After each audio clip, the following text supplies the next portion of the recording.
Agenda is to approve the agenda. Move to approve the agenda. We have a motion and a second. All those in favor? 7-0. Thank all of our guests in the audience. Just some feedback. Good? Okay. All right. Citizens Open Forum is next on the agenda, and we have a couple tonight. The first being, so Tom Roth to speak on SOS, and a clarification is how it's presented. Thank you. Appreciate you giving me some time. So last time when I came to speak, I was hoping to get some interaction and we couldn't do that. So the first thing I'd like to do is ask you to consider waiving your BCBI, public participation policy, for the length of this open forum. I've never had that question. Someone wants to make a motion to see whether that passes or not. We can, but So can you ask that again, please, Tom? So I was hoping you would waive your public participation at board meetings policy, it's BCBI. And for the length of this open forum. Certainly not something in perpetuity, but just so I could get some feedback from either board members or superintendent, whichever the case may be.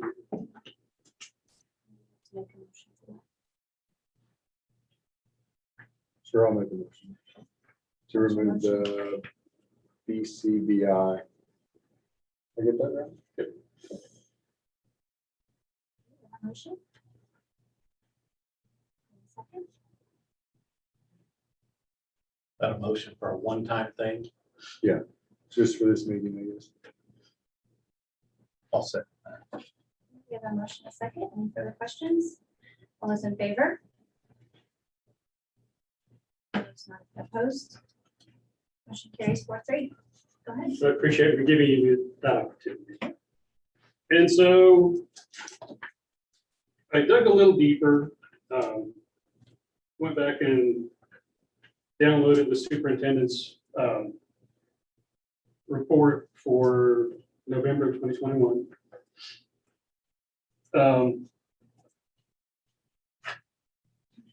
I guess my question revolves sort of the facility is in poor physical condition. And considering how much it costs to have that point and tuck not too long ago, I'm a little confused on that and was wondering if there was a construction engineer or a civil engineer that actually went through and looked at the facility. If there's a report from a licensed professional engineer, I think that would be something that would be beneficial to share with the community at large.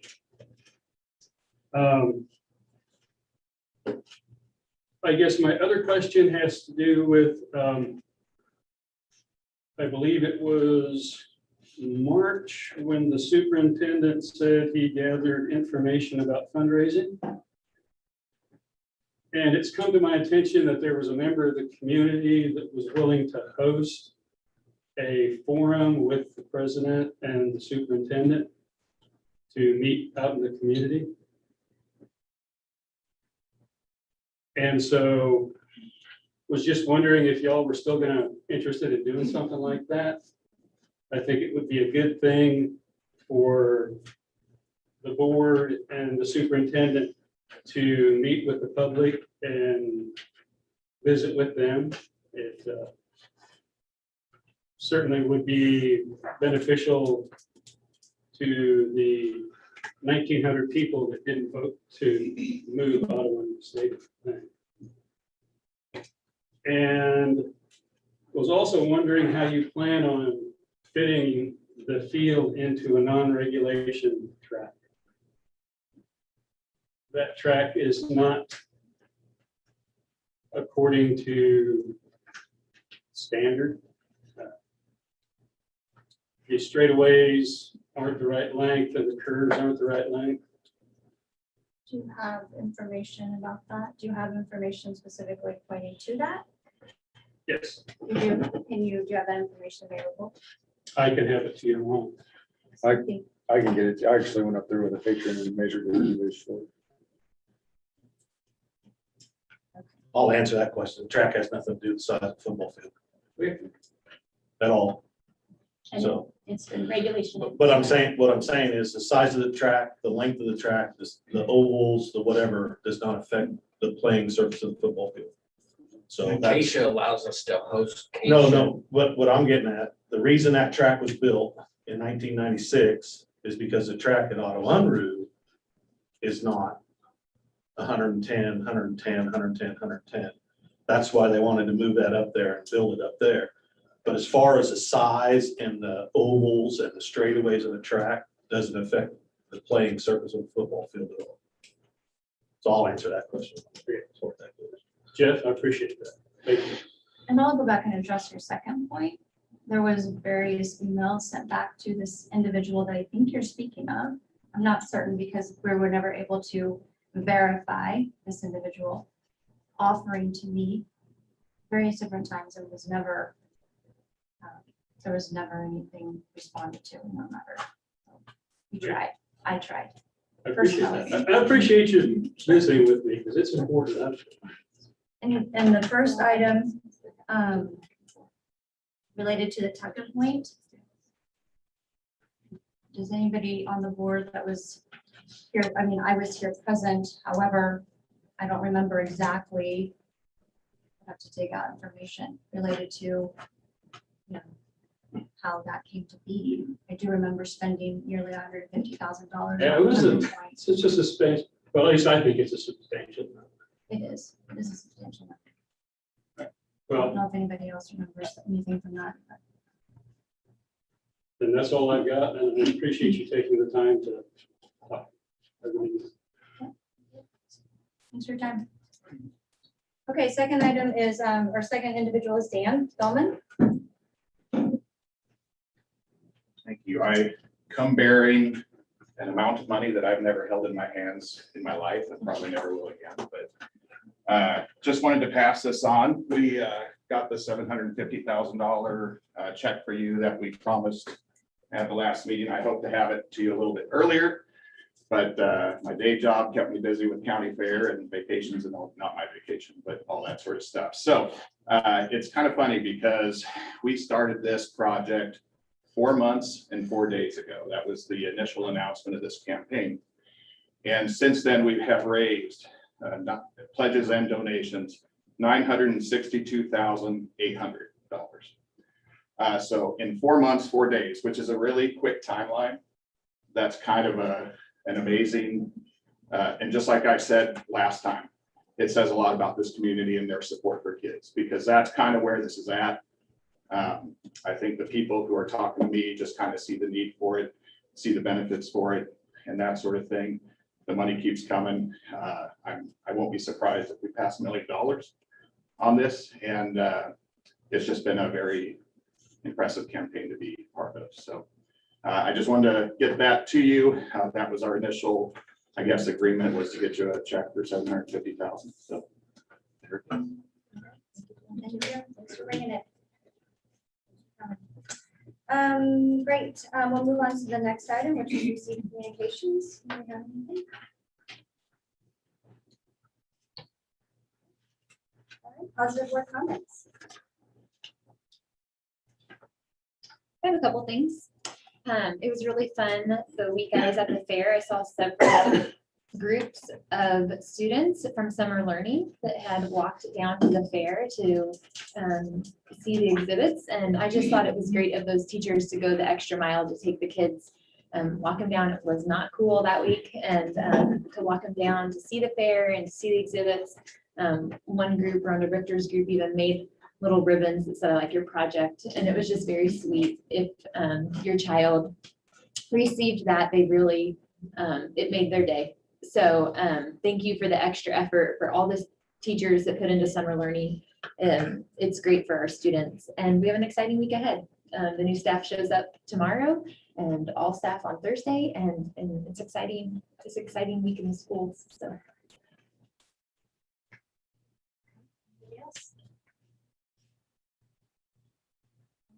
Thanks, Paige. We'll move on to presentations then. We have two this evening.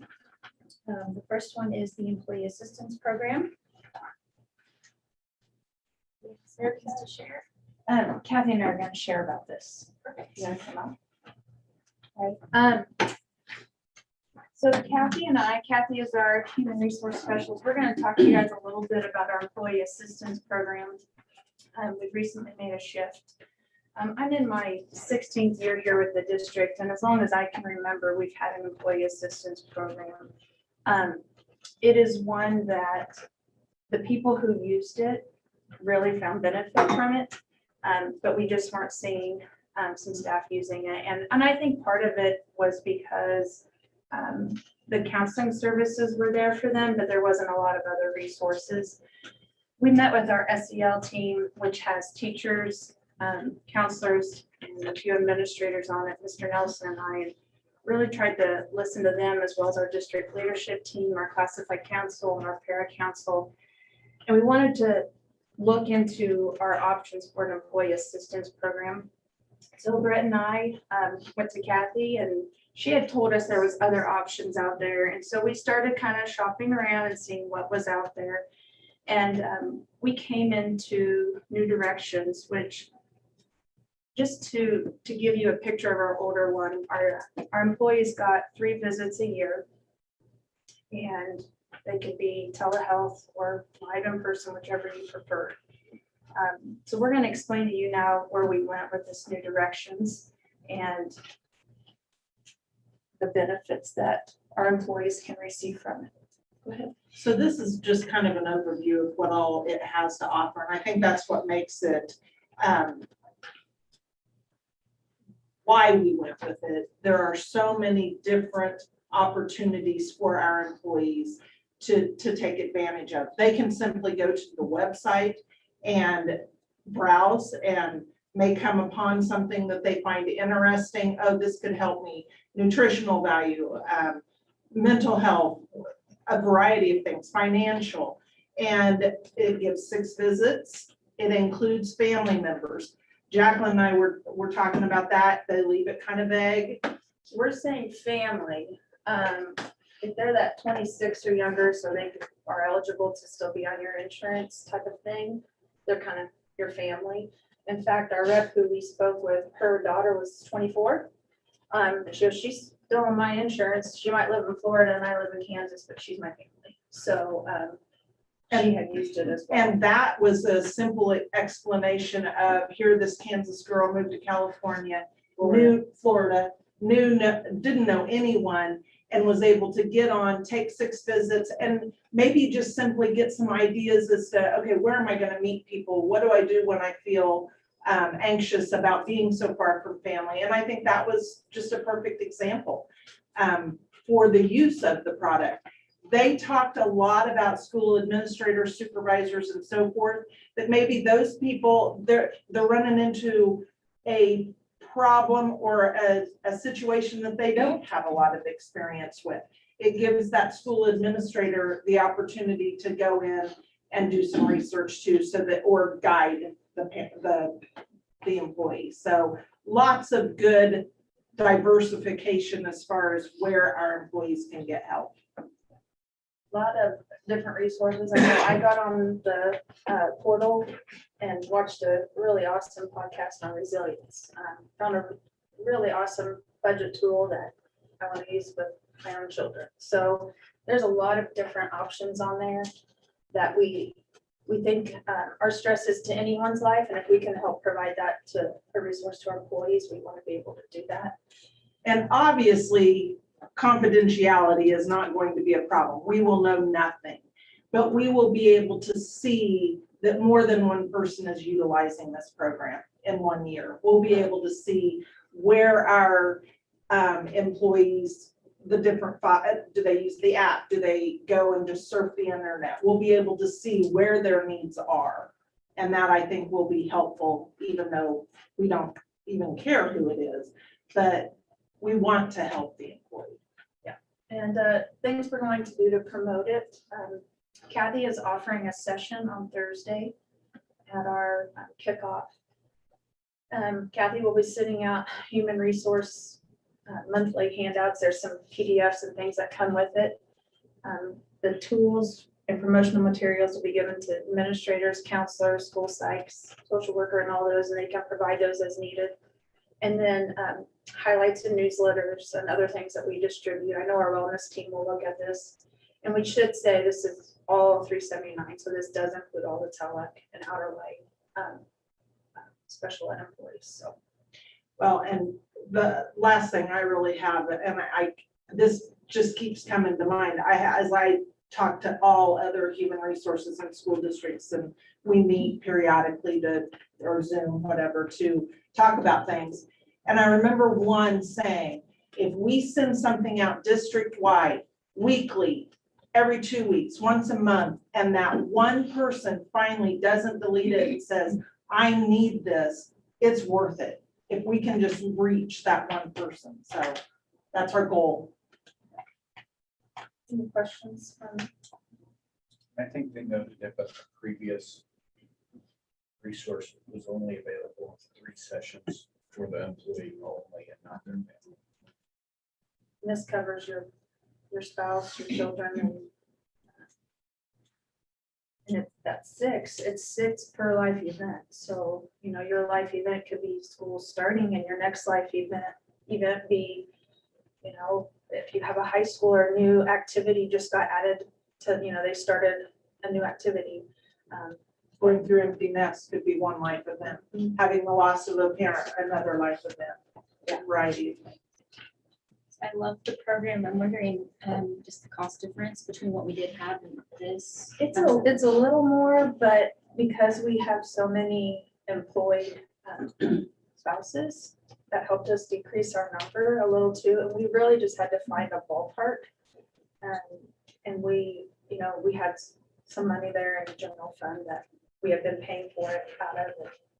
It wasn't bad. And again, we split it with the TELEC, so. Any questions for either of these gals? Okay, thank you. Get it going. The next item is policy updates, and we did present these last meeting. Give you guys all the time to review them before today. And this was the one policy that didn't make it on the last round, but was in KSB's materials. And so we contemplated how to do it, but since your guys' practice has always been see it one month, approve it the next, we wanted to make sure we did it with this one policy too. And so it got left out of the last one. So here it is for your review this month. And then next month you'll have to, if you approve this one on its own. The ones you reviewed last month are down below in the discussion business item. Questions on this one? This month? All right, we'll move on to consent agenda then.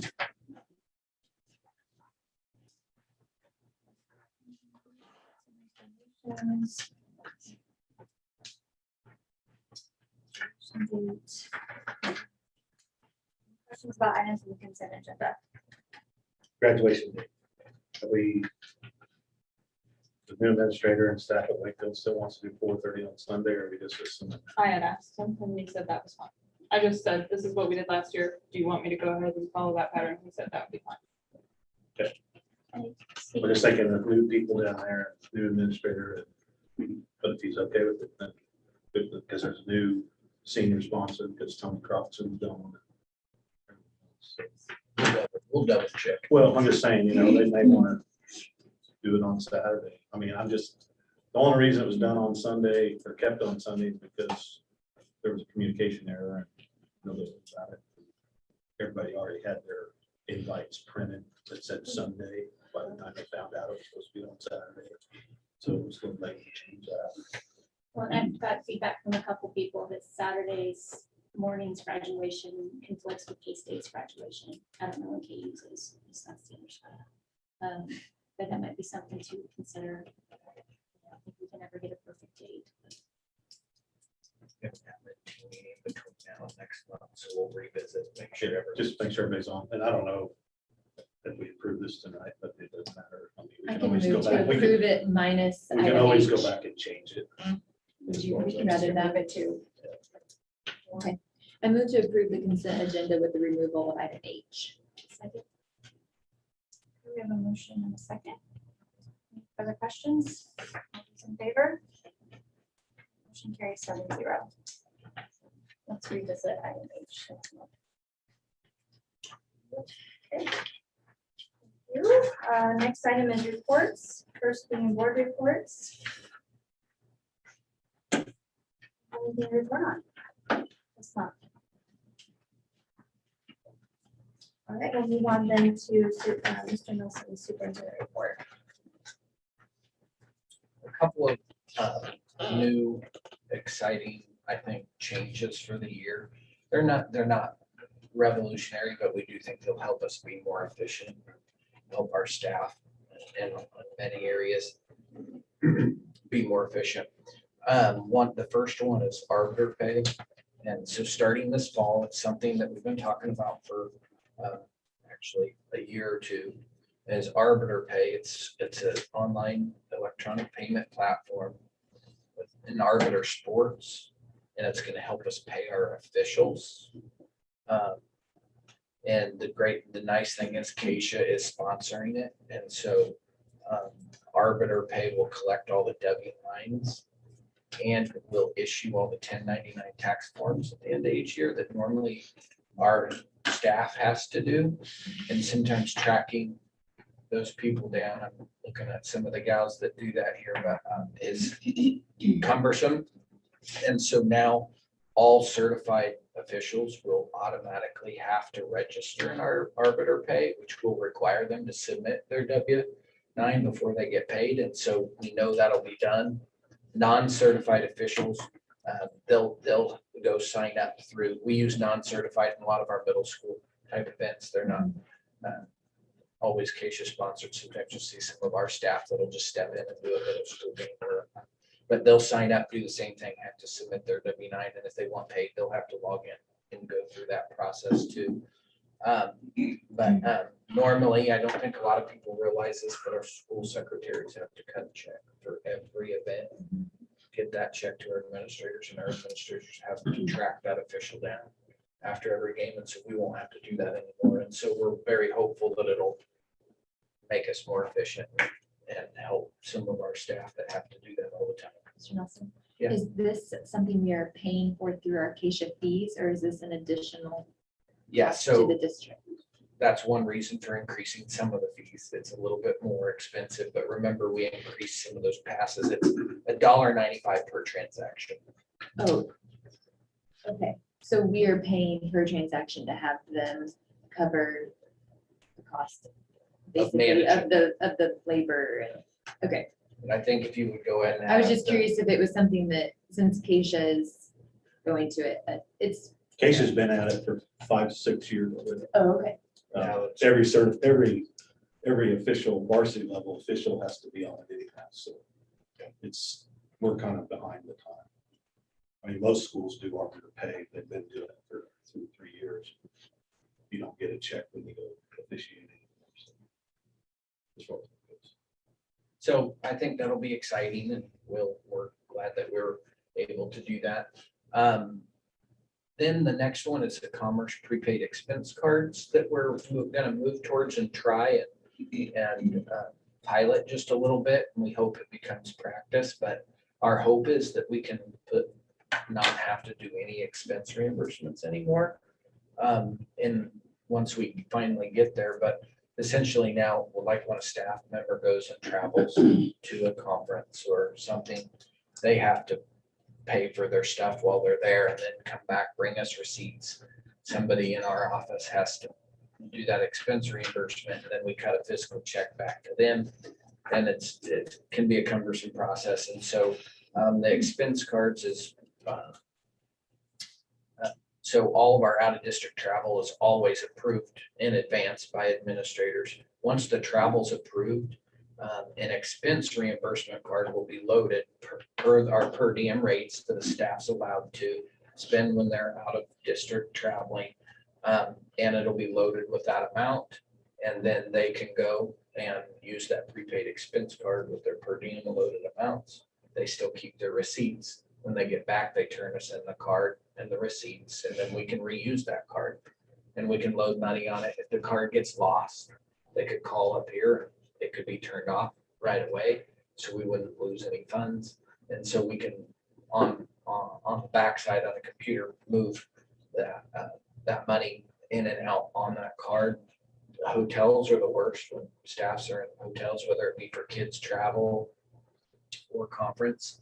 They have to coordinate that checking in and out of the hotel with an administrator that has a credit card or a district office staff. And so we won't have to do that anymore. We'll be able to load that onto that card, and we'll be able to take care of that on their way out, grab their receipt, turn it back into us.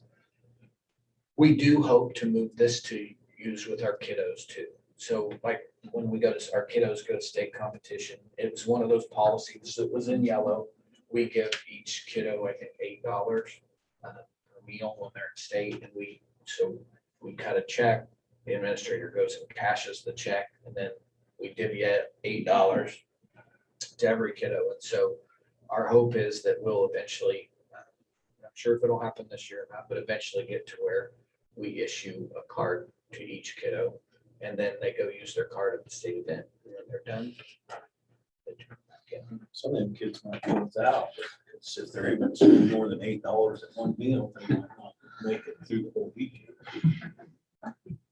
I don't even know if it buys a big Soup and sandwich. Half a sandwich, yeah. Buy you a combo meal. Another area that we like to use them, we pay for our bus driver physicals, and we do that through a reimbursement process. And so our hope would be that we could load the cost of that physical, and they could take that card with them and take care of the cost of that physical at their visit. So our office doesn't have to go through that reimbursement process. And or a driver doesn't have to have the out-of-pocket expense. They can pay it right from. This is through Skyward, is that right? This is Commerce. This is who hosts our credit card. Okay. The expense reimbursement is through Skyward. Okay, That So we can piece of it, use so the it goes through software. the whole accounts payable and approval process. The tough part is we only pay that out once a month. So, you know, if you go to state track as the coach and you just were there for 3 days and had all those meals, you're not getting your money now for another 2 weeks. Or depending on when your event is, it might be another month before you get paid back. If somebody would have gone last Friday after the board agenda had gone live, They won't. they're waiting until September 12th. yeah. So they Another 30 could be up days. to 5 to 6 weeks. waiting. Same for the bus driver, all those reimbursements. So speed that up for them too. Have we ran it by the accountants? Is there any issues with the accountants? Because they always complain about the cards we have. I know for like filling up the gas and stuff like that. Would this be anything that would be a concern to them? We'll be able to track it just as we do our regular expenses. So Yeah. And When our they're current, here. our current auditors for Barney and Associates, they actually don't have concern with credit cards. They Okay. actually prefer them Sure. over cash. Yeah, well, yeah. So, Yeah. I mean, it's kind of the shift when we went from Mize over to Barney. It's just Yeah. that. Okay, Mhm. sounds good. Garfield gym noise, after doing some research, this has been a problem for many, many, many years. And a lot of different solutions have been tried. They had the sound reduced barriers on the walls. They had foam things hanging from the ceiling. They've done a lot of things and it continues. All of those are gone now, but if you've been in there, it's really bad. And especially for our kiddos that have any kind of hearing challenges, it is really, really difficult.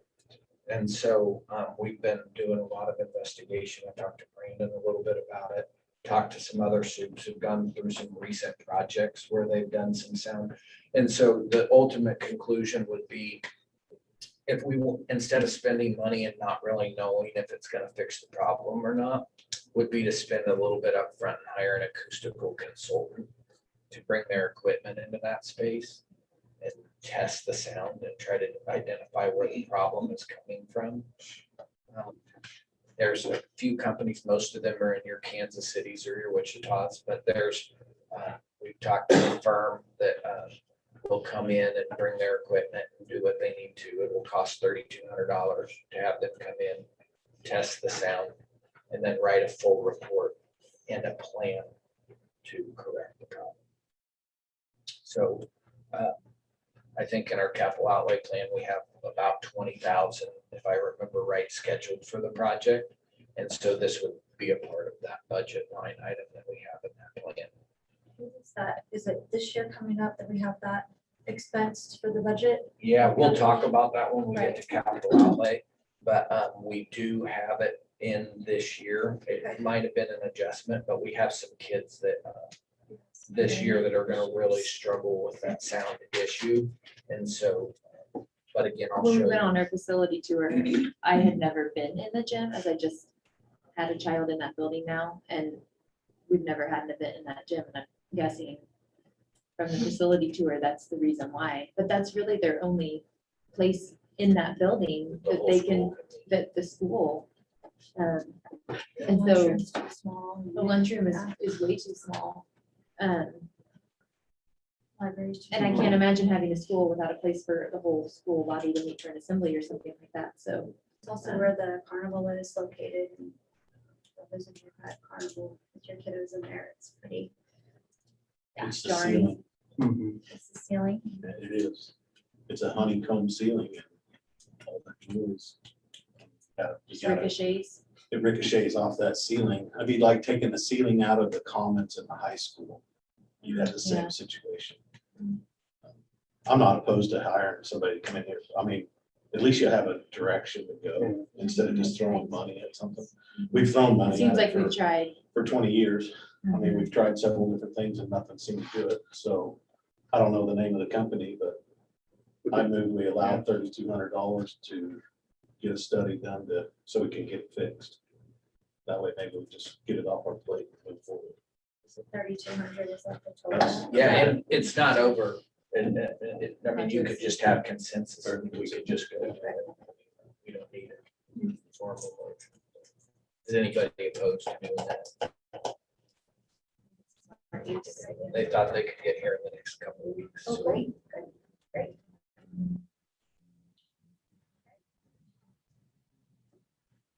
So Tiger House is, the last few years, we've done more of a custom house. So we've sold it on the front end. And then we meet with the family and we kind of, they get to kind of personally design it. And it sounds really great, but it also causes a lot of extra work. And so there's some talk about going back to how we used to do it and building more of a spec home and then auctioning it at the end. We don't have to decide tonight. I've talked with Mr. Young and he's talked with our teacher. Their first month of school is always safety classroom, that they don't really do anything for the first month. And they also, Mr. Young and Mr. Ferguson have a few projects for them to start on and work on. I guess the tennis building needs some work and some other little sheds that they want to do some work on, but something I just wanted to put a bug in your ear and see how you felt about that. Some of you that have done it that way in the past. Another thought would be, could we think of a solution down the road to where maybe our Tiger House could help either in Wakefield or Clay Center or somewhere, help with some community development, like some of the lots or houses that need a house put on them. Maybe we could coordinate with the city entity and help our communities grow too. And so I'm just kind of floating some ideas that we can talk about down the road. But anyhow, more to come on that, but just wanted to open it up and see if anybody had any opinions on that. Did they say when you asked them, was there a reason why we switched from doing the spec houses? Well, We had Probably because how we long has it been addressed- since Susan got her? 10 years? Yeah. Well, 10 years ago, we had a house sitting up there and we had a public auction and nobody showed up.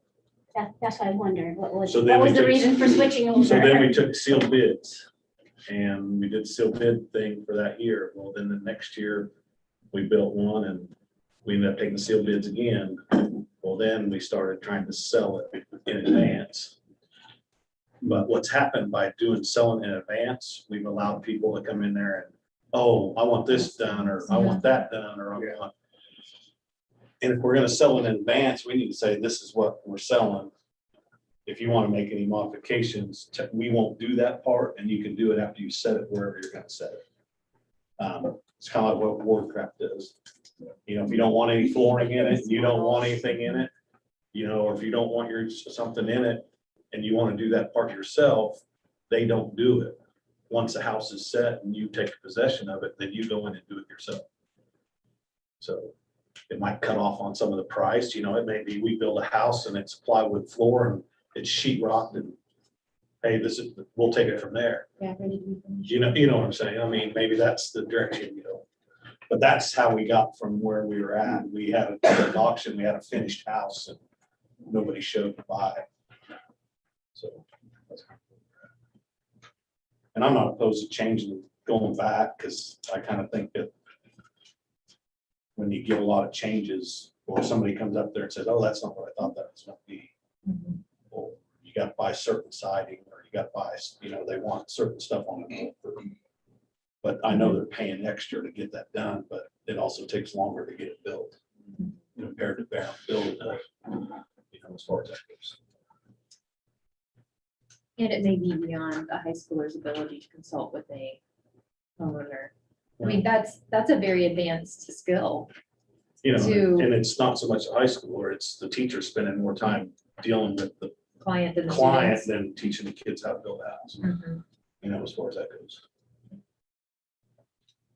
Well, more to come. We'll keep talking and come back to you guys here in another month and see where we end up.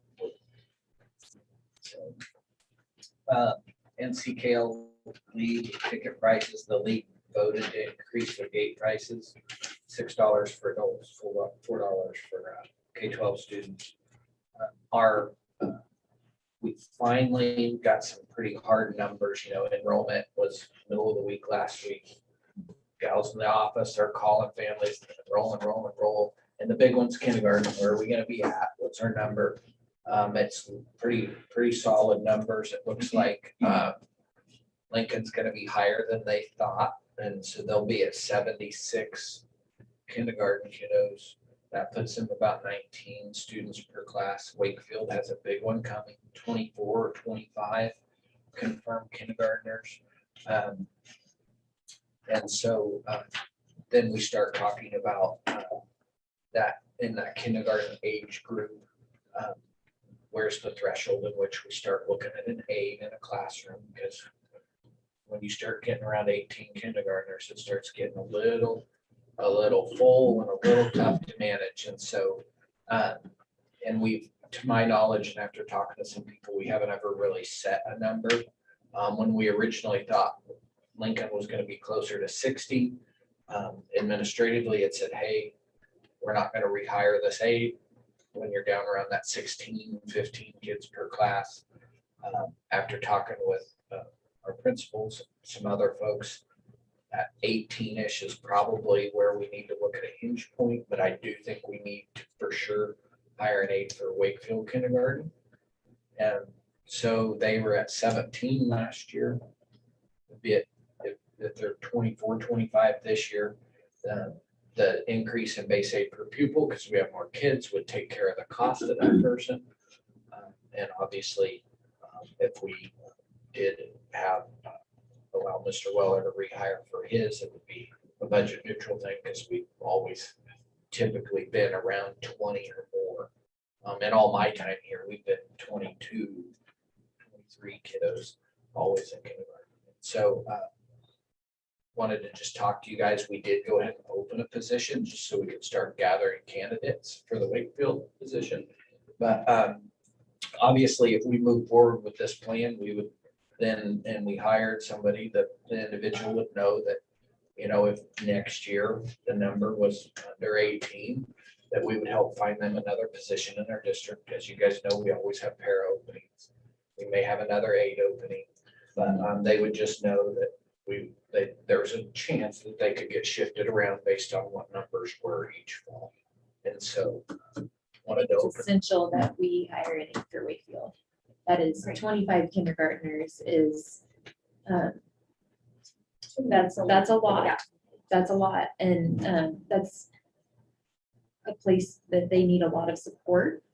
And if you've been in a kindergarten classroom in August and September, I would hope that we could find someone really quickly because that teacher and those students need that I think support. Mr. Teeter has somebody already. It's even. Great. I'd love to hear that. I would affirm that if we don't get a qualified candidate for Wakefield, I would definitely entertain asking one of our Lincoln aides to go down to Wakefield at least to start the school year until we can get somebody hired for that position. I think it's just essential. We've tried it at Wakefield before with a high number without an aide, and it was not a successful year. So let's just make sure that we have an extra person in that classroom to help.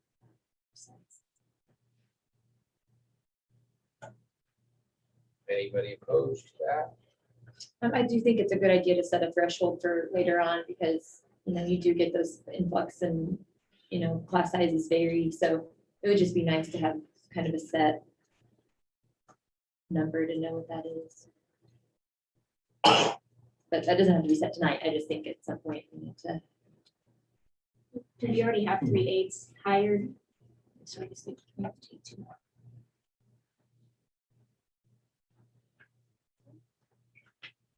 Seems like we're in consensus. All I have is somebody has a question.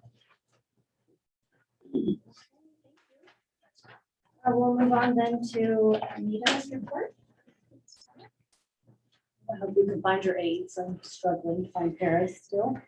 When I uploaded this, we had 7. We actually had 9 openings. I had another resignation and we needed to add another para at Garfield for a kiddo that needs quite a bit of support that had been at Lincoln and is transitioning to Garfield and we'll need that support there. So we'll need to add another one.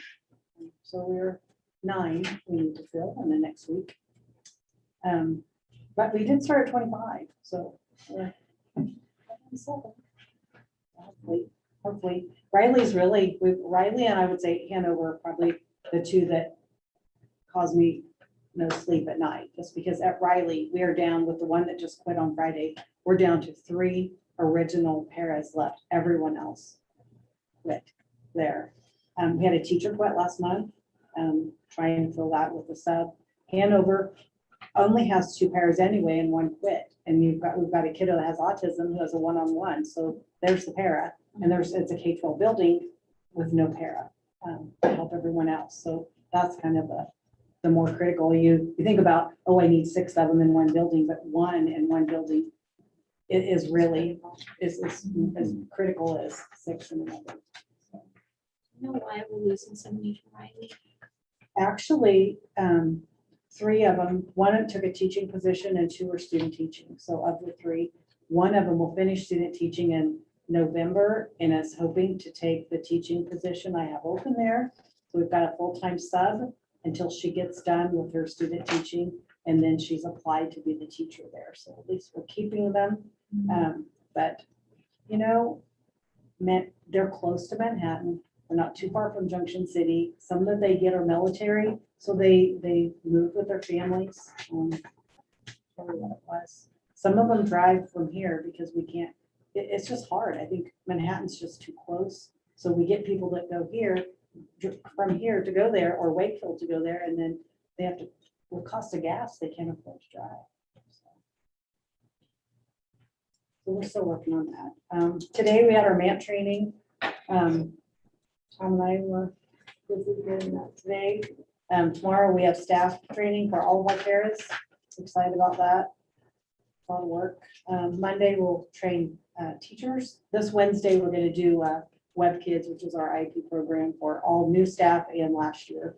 Staff that was new last year as a refresher. So I did share 3 websites when Tom and I went to the leadership conference a couple weeks ago.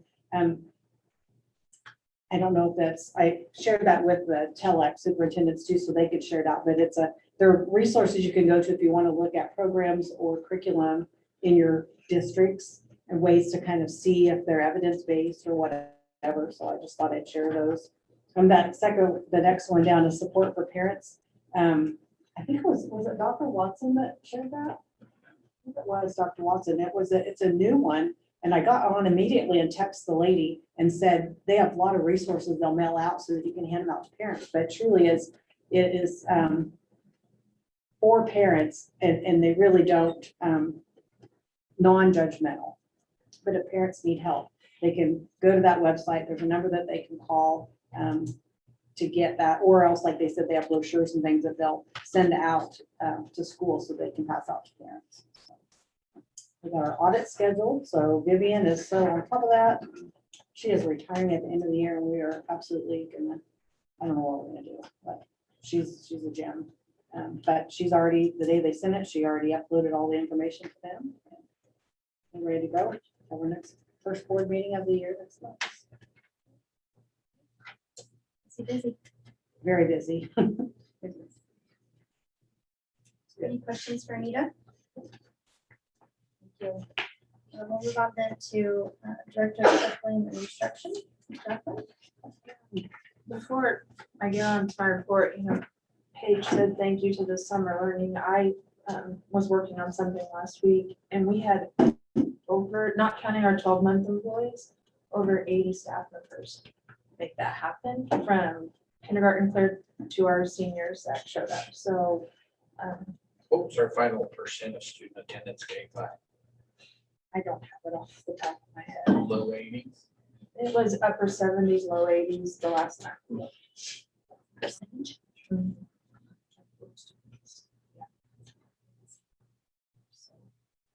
That was a lot of work by a lot of people and really appreciate them. So the first two things on here are repeats from last month, just instead of talking specifically about all the, because there was trainings going on every day this week for something. I put that PD calendar on there, something that's not on there. If you want, swing by the SAC tomorrow afternoon if you don't know how to golf. Our PD teachers, the golf curriculum's right in there. Do they know how to Trust golf? me, you can, you can't mess this up. Okay. So it's pretty awesome. So today we worked on math with our elementary and we've had some of our counselors together and just like I said, there's something every day. Tomorrow we will start with our new teachers, which is exciting. And it didn't dawn on me till I was working with the mentors last Friday. We were going through each of the new teachers and discussing like their background, like where they come from, because we have a lot of veteran teachers that we've hired. Out of the 10, 9 of them are, or I'm sorry, 7 of them are veteran. Our 3 first-year teachers were all student teachers with us. So that's pretty cool. And that really has changed some of the training conversations because they had that opportunity to work with our staff. So that's pretty neat, which is also a huge testament to our commitment to bringing in student teachers. And we're still lining up our final placements with K-State right now. So I can share a better report on that in September. Our kickoff is set for Thursday on the 11th, and our theme is recharge. We have our welcome in the morning, keynote speaker, and then 2 sessions that people get to pick from to attend. Chartwell's is doing our lunch, and then the afternoon is the building organizational meetings. Friday and Monday, the buildings get to kind of script those days with a few exceptions. There's some required trainings that I know Ben and I are going to each building and doing some cybersecurity training with the staff. We practiced on the STAC staff last week. They told us what they thought of our presentation, changes we needed to make. And, but it's good to get back in the swing of things. And then work day on the 16th, and then first day of school for most everybody is the 17th, and then a few others it's the 18th. As far as the last thing I have on here is really to our crisis team. We have been doing these for a very long time. I would definitely say that with some of the recent events in our nation that, of course, they catch more light when we're doing them now, but I have been working with Sheriff Finnegan, Chief Robinson, and it has been a great experience, and we're hopeful and excited to work with the new chief at Wakefield as well. A huge thank you to the dispatch and KCOI for helping to get our message out so people know when we are just in a drill and just working on things. And we didn't do full scale. Full scale would mean we end up in the, like our bus accident where we ended up at the hospital. These were not full scale. These were for us to have conversations with some of our new crisis team members. And then, so we can go out and work with our staff. And then also for, again, our emergency personnel, some of the turnover that they have had. So we have more planned the rest of the year, but just a reminder, we do 4 fire drills, 2 tornado and 3 crisis drills throughout the school year. We will do 1 fire drill within the first 2 weeks, the tornado drill in September. And of the 3 crisis drills, 1 will be related to like an intruder, but will be age appropriate and is more conversational between the students and the staff. There's other things we'll do with the staff when it's just them, but.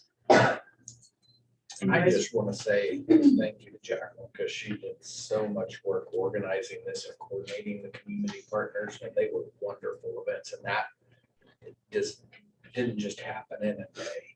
And how many emergency personnel did we determine we had that at Lincoln? Over 40. So fire, counting our EMS, staff. sheriff, PD, highway patrol, and all of our law enforcement agencies also spent lots of time in our buildings at night and the evenings when we weren't there, just planning, getting to know the buildings, walking the buildings, training in our buildings. And their goal is to get to every building.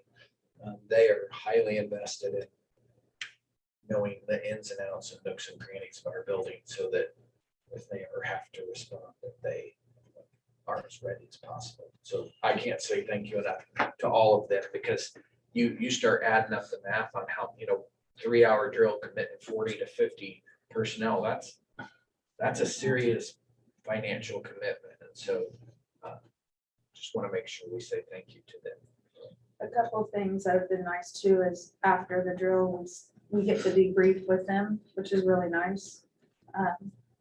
And, as we've gone, something else comes up. So already for the one we're planning in September, knew we needed to make some adjustments.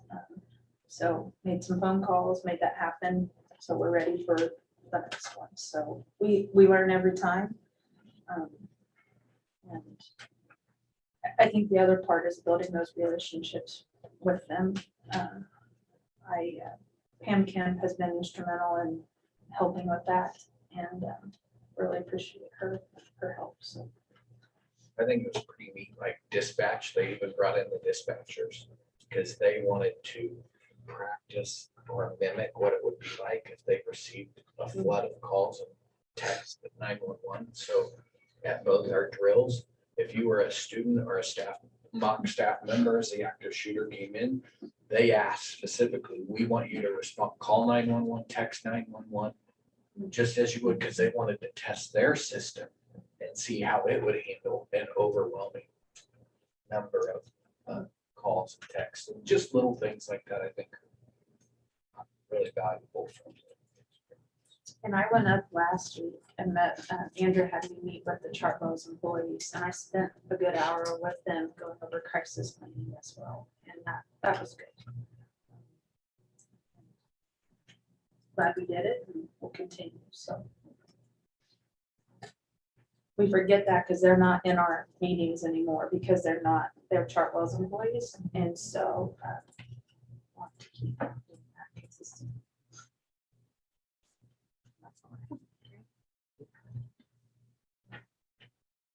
Thank you very much.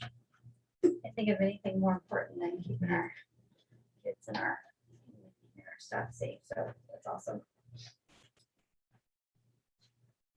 Okay, we'll move on to discussion of business items next. And the first will take Mr. Nelson a few minutes to walk through. So we'll let him start with the budget presentation. Is that easier? Probably. Okay, yeah.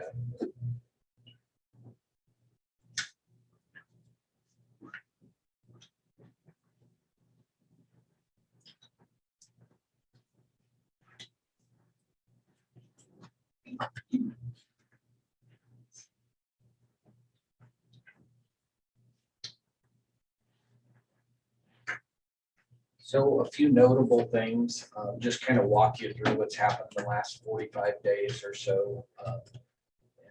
It's, as you can imagine, quite an extensive process with a lot of help and work from our office and Andrea, everyone else who has their little part to contribute to the budget. And so we've been revenue neutrals thrown in a new loop, and it's really expedient, moved up the timelines that we have to hit. And so normally we were, we were pretty comfortable and ready. August wasn't a huge deal. Luckily, this year legislation with the new revenue neutral rate, we used to have to be done by August 20th. They pushed it to September 20th now, and that's why we can hit our hearings and our final approval at our regular September meeting now. So that's been helpful, but still hitting, the unfortunate part is that revenue neutral has to be to the county by July 20th. And so that really, and you have to have 3/4 of the budget entered and done to even have that. And so, and it's still even an estimation up to that point. And so KSD has recommended that all school districts in that original revenue neutral figure the best and closest you can, and then shoot that estimate a little bit higher, because you can't, once you submit that revenue neutral, you can't exceed it.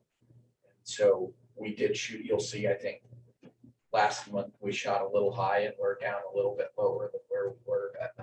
That's on purpose. The most notable pieces to our budget the last couple of years has been these big increases in total assessed valuation. So last year it was a 30 million increase, and you go back the previous 10 years and we're closer to a 4 to 5 million increase. And so that messes with, it has a lot of cause and effect in a lot of different areas throughout the budget. This year we saw a $10 million increase in assessed valuation again, which is a very large number and higher than we're used to. We did increase our bond mill levy rate due to the drop in equalization. So when we refinanced our bonds last December, the bond counsel Raymond James that we hired to help us with that, and KSDE, we knew last year this time of year, I was telling you that this assessed valuation increase will not hit our budget until a year later. So last year we had a 30 million increase in assessed valuation, but we still got the same percentage of state aid. So we had a huge increase in assessed valuation, and we are getting the same amount of aid at the same time. Aid doesn't change until the year after, because our aid is given to us. They rank 268 school districts, and then you receive state aid based on your rank of assessed valuation. Well, they give us our aid last year based on the year before, because they don't know everyone's assessed valuation yet. And so that 30 million increase hit us this year. And that's why our bond fund dropped state aid from 30% to 16%. And capital outlay went from 30% to 16%. Well, when bond counsel helped us refinance our bonds, they planned for a 10% decrease and thought that that would be very conservative. It ended up being 16%. And so I have some other notes that I got to pull these here.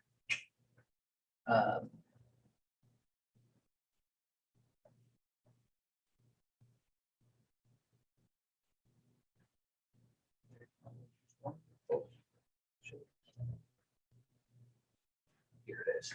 So in December, when we refinanced our bonds, we decreased our payoff date by 4 years, and we reduced our interest rate from 3% to 1.65.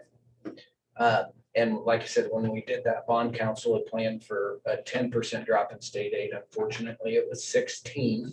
And so last year, we were at, we knew we were gonna, if it was, they estimated our bond fund to be at 7.1. It was in that presentation from December. We're a little higher than that to make up for the loss in state aid, but last year we knew we were gonna increase 2.38 mils in the bond fund, which would have put us at 48.16 all funds. That was our estimate. That's where we thought we were gonna be. We ended up about a half a mil higher at 48.61. And again, that was to make up for that aid. Why do we refinance? We refinance because we shortened the payoff date and we're saving about $250,000 through the refinancing option. This is our largest payment we're gonna have to make in the next 5 years. The first one's the biggest and it will slowly taper off. And so that should start sliding down in the right direction. And something else that I learned was I always thought motor vehicle and some of those other taxes that we received in bond fund. I always thought, well, if it's 4.5, we're being assessed 4.5 mils to generate the bond revenue. Well, it's actually 18 months in the rear, so it doesn't catch up. So right now we're getting revenue off of where we were 2 years ago at 6.6, I think, or somewhere in that neighborhood. And then we'll get revenue off of the 4.6 or 7, wherever we were, and we won't see the actual revenue from the higher mill rate for about 18 months. And so it'll start going in the right direction as the payments reduce and we start receiving tax revenue based on that increased levy. And so let me hop back to our presentation now. Some things to watch for. So bond and interest and capital outlay, state aid, again, we see those almost immediately in regards to what the assessed valuation is this year. Our state aid will be assessed next year. And so it's just a year in the rear. And so in LOB, it's a 3-year average. So they take 3-year average of your state or your assessed valuation, and your state aid is assessed on that average. And so we will, and I went back to last year's presentation. I told you the guys this last year too. We will slowly see that LOB state aid go down. And when you lose aid, you make up for it locally. It's equalization. We give money, we all put money into the pot. They re-divvy that money out to the school districts based on how wealthy you are. The more wealthy you get as a school district, the less state aid you get. And when you don't get that state aid, you truly make up for it in tax collection. And so just want you guys to know that we'll see that slowly decrease and we'll likely end up closer to where we are. What's the total assessed valuation of Clay County right now? 141, but remember NRP and the commercial tax program knocks 10 million off of that. So we're generating revenue on 131,000. 131 million. Yeah, but 131. About 130,000. Yep. And so where was I headed? Oh, here's our, you're good. You're good. This is our state aid history by fund. So you can see in 16, 17 where we were and kind of what it's done the last few years. But that 30 million increase is significantly higher than any other county. And remember, the 30 million was the pipeline. It had been on a 10-year tax deferment. It came back on. So it bumped us by 30 million in 1 year, which was, it had the KSD guys stooped. I mean, last year when we were budget planning, they called without me even calling, so what happened to your assessed valuation? Call the county, something doesn't look right, but it was the pipeline. So in your revenue page, the other column, is that tax collections in process or what is that? where are you at? I'm on sources of revenue and proposed budget 22-23. So supplemental, it's page 101 on the sources of revenue part. Where supplemental general has other 1,708,000.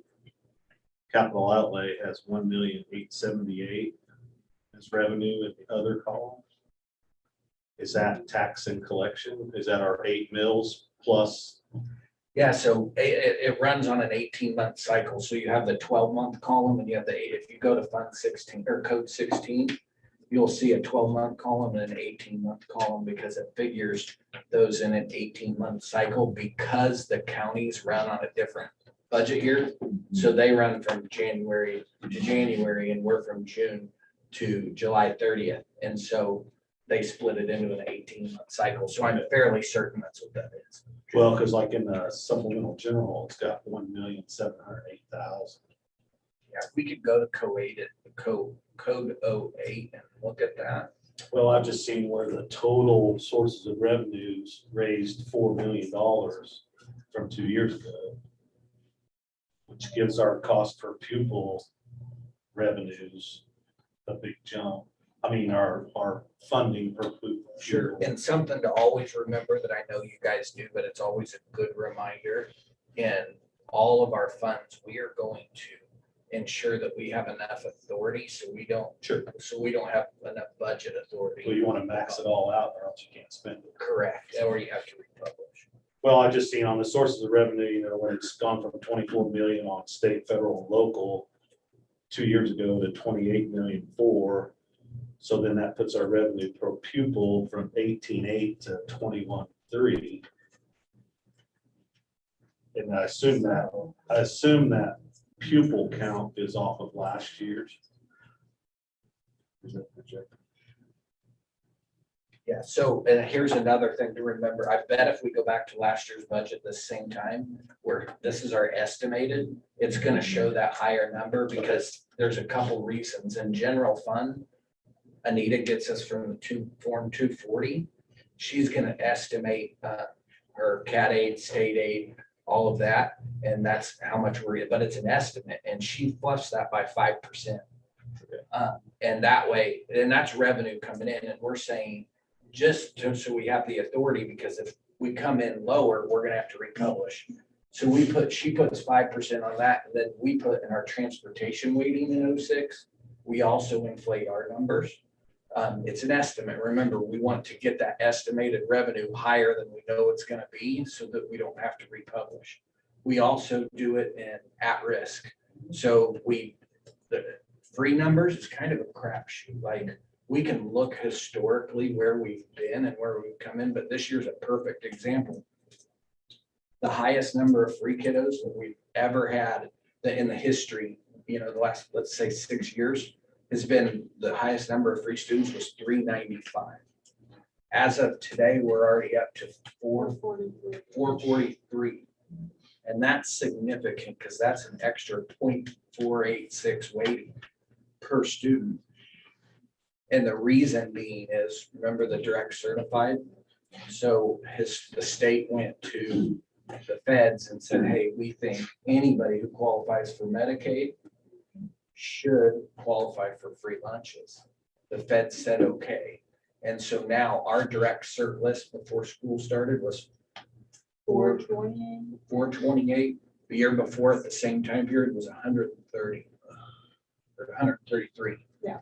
And so is what's happening is our hypothesis is, and it gets tough because you can't talk private, confidential individuals' information when it comes to this topic, but the hypothesis is it's a health wave, I think, is the state health insurance plan. And so a lot of what we're seeing is families that might have qualified for that plan were right at the income eligibility guideline to qualify for free, but it counts as Medicaid. So all those reduced families were on health wave receiving Medicaid. Well, because of this new law, even though they didn't meet the free threshold, it's bumping them over to free. So our free number has gone way up and our reduced numbers gone about in half. And which is a good thing because we will receive that additional weighting in both high density at risk. 2 of our buildings might hit high density, and we've never done that before. And a significant number of them are coming from Lincoln. A lot of So Lincoln could be close to that 50% mark this year. And so I guess as long story short, that's where I'm getting there. We inflate really high in that area too. Number one, because it's almost throwing at a dartboard this year because we don't have any history of Medicaid qualifying families for direct cert. And so I guess, Jeff, is what I'm assuming is that source of revenue is also accounting for high estimations to ensure that we have authority and we bring in enough revenue. But we can look when we get to code 08. But it's the free and reduced lunches. We still don't know where we're going to end up because we will have forms come in for the next several weeks and even month, as I think, especially as people, even though we've done a lot of Facebook, some of our principals have done videos, we've sent letters reminding families that lunch is not free anymore. We assume that when some of those families get their first lunch bill, they're gonna go, no, and come and fill out the form. And so that number could continue to rise and increase. And then hopefully this year can be our benchmark year, and next year will. And for those families, there's not a cutoff date of when they can apply. You can apply it at any time. Anytime You can of apply the the day year. before the school ends. Okay, And, well, great. Waivers too. And so we, like in our high density table, you can see it on form. Is it on the open page? I can't remember, but you can see it. We'll show it to you. Our numbers that we estimated for high density are, we've never plugged in numbers like that as an estimate historically. So I'm just letting you know that it's somewhat of an unknown. It's a good thing because when you look at 08, 06 and at risk, you're going to see that we shifted about 30% more salaries over to at risk because we're going to get more revenue. Our required transfers, I think, $1 million. It's high. We'll look at it, but it's like $1.05 million, and now it's several $100,000 more. And so we were able to shift some salaries over to at-risk qualifying salaries, and that will help general fund and LOB because it'll be a required transfer and throughout the year, and I'll show you that. I'm kind of bouncing around here, but bond and capital outlay equalization is adjusted annually. And so our state aid will be affected next year based on this $10 million increase. This is something that we need to really watch for is what base aid per pupil goes to. If you have an interest and a desire, contact your legislators. This is something that is going to be really important. The Gannon legislation is still in place, that guaranteed funding that was ruled upon in court through the Gannon decision. They had scheduled increases the last 3 years in base aid per pupil. So next year it's based on the CPI. And so I think it's a 3-year average of the CPI actually. And so, but again, legislators would still have to vote this, but by law, they'd be breaking the law since the court already said, hey, after 2023, you are going to fund schools based on the 3-year average of the CPI. And so KSD shared a budget workshop, but right now that 3-year average is just somewhere between 4% and 5%. But with inflation, I think the Feds in June just said the inflation rate was 9.1. And so that rate will continue to play into the 3-year average. And so KSD was informally hoping that it might be closer to a 5% increase. You know, I did some quick math. So what does that do? So what does that do to like the number? So this year the number is, the last number on there, but. The last 3 have been 3%. Okay. So if we jump 5, it would help, but I lose sleep over this at night, but you know, when we developed our budget with a 9.1 inflation rate, our fuel budget that we put into here, it's double our utilities. Yeah. I mean, we're doubling natural gas, electricity. I mean, just stuff costs more. And I did some, excuse me, I did something. Just a second.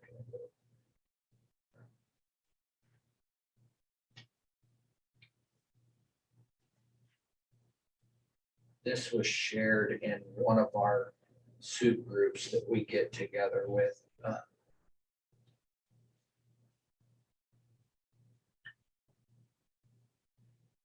The annual inflation rate in the US accelerated to 9.1% in June of 2022, the highest since November of 1981, from 8.6% in May and above market forecasts of 8.8. Energy prices rose 41.6%, the most since April of 1980, boosted by gasoline 59%, the largest increase since March of 1980. Fuel oil 98.5%. Electricity 13.7, the largest increase since 06. Natural gas 38.4, largest increase since October of 05. Food costs 10.4%. So I did some math on if we just figured general fund and LOB, leave out all the special funds. Last year we spent 12.6 million at 9.1%. To keep up with that, we'd need an extra 1.2 million in revenue.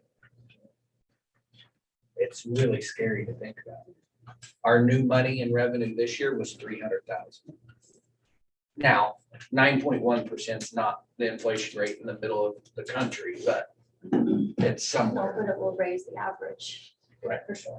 And so when it comes time in Topeka for them to start talking school finance next year, these are things, in my opinion, that we need to remember and that we need to make sure that they at least fund it based on what the law says, and that's at the 3-year average of the CPI.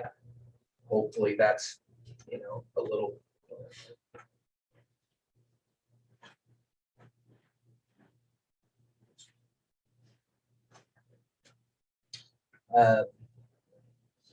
So keep an eye on that for next year.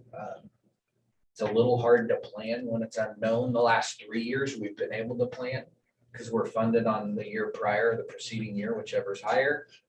Enrollment, which is easy, but if you don't know your base aid per pupil figure, it makes it a little bit more difficult to plan. The good news for us in 379 is our enrollment trends. Another fact that was shared, 15,000 Kansas students did not return to school after the pandemic this year.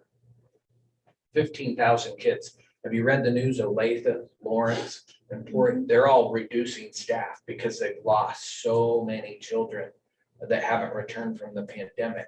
While our trend isn't going through the roof, it's better than a lot of folks, especially in larger cities. And so since 19, we've actually increased a few kiddos each year during the pandemic. And so I think if we use our best guesses in school finance a lot until things actually happen, we deal with humans, and humans are humans, and you can only make decisions based on so many things. But Clay Center graduated 62 last year. Wakefield was 18, 19, somewhere in there. So they're bringing in 25. We're bringing in 76, 77 in Clay. And so that's an extra 17 to 20 kids. And so we're bringing on at-risk 3-year-olds that we get funded for, half FTE. But if you count them, these numbers, they're only counted as half. And so if we could be conservatively increase 20 kiddos next year, just from what went out and what came in, that could put us at that 13, 15, somewhere in there, which would be, we haven't seen those kind of numbers since, the 15, 16 time, right?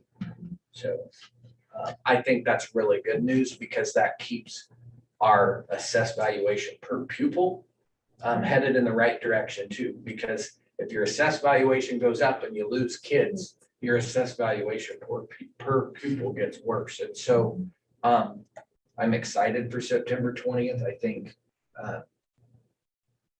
there's a chance that we continue this trend and trajectory, which will help us sustain. Here's our 5-year mill levy of all funds. Remember this 45.7, that was that huge drop in state aid that we had and we are not aid, huge increase in assessed valuation, and we received the state aid based on the prior year at 30%. And so we have very little control where we take this levy, but we had to take that drop last year. This was one of the reasons we could refinance our bonds, save $250,000, knowing that we were gonna have the authority to be able to take it right back to almost where we were the year before. Can you remind me how much 1 mil levy increases or costs the taxpayer? Say they have $100,000 home. Yeah, so it's taxed at 11.5%. So if you do 11.5% times 100,000, 11,500. So I have that written down right here.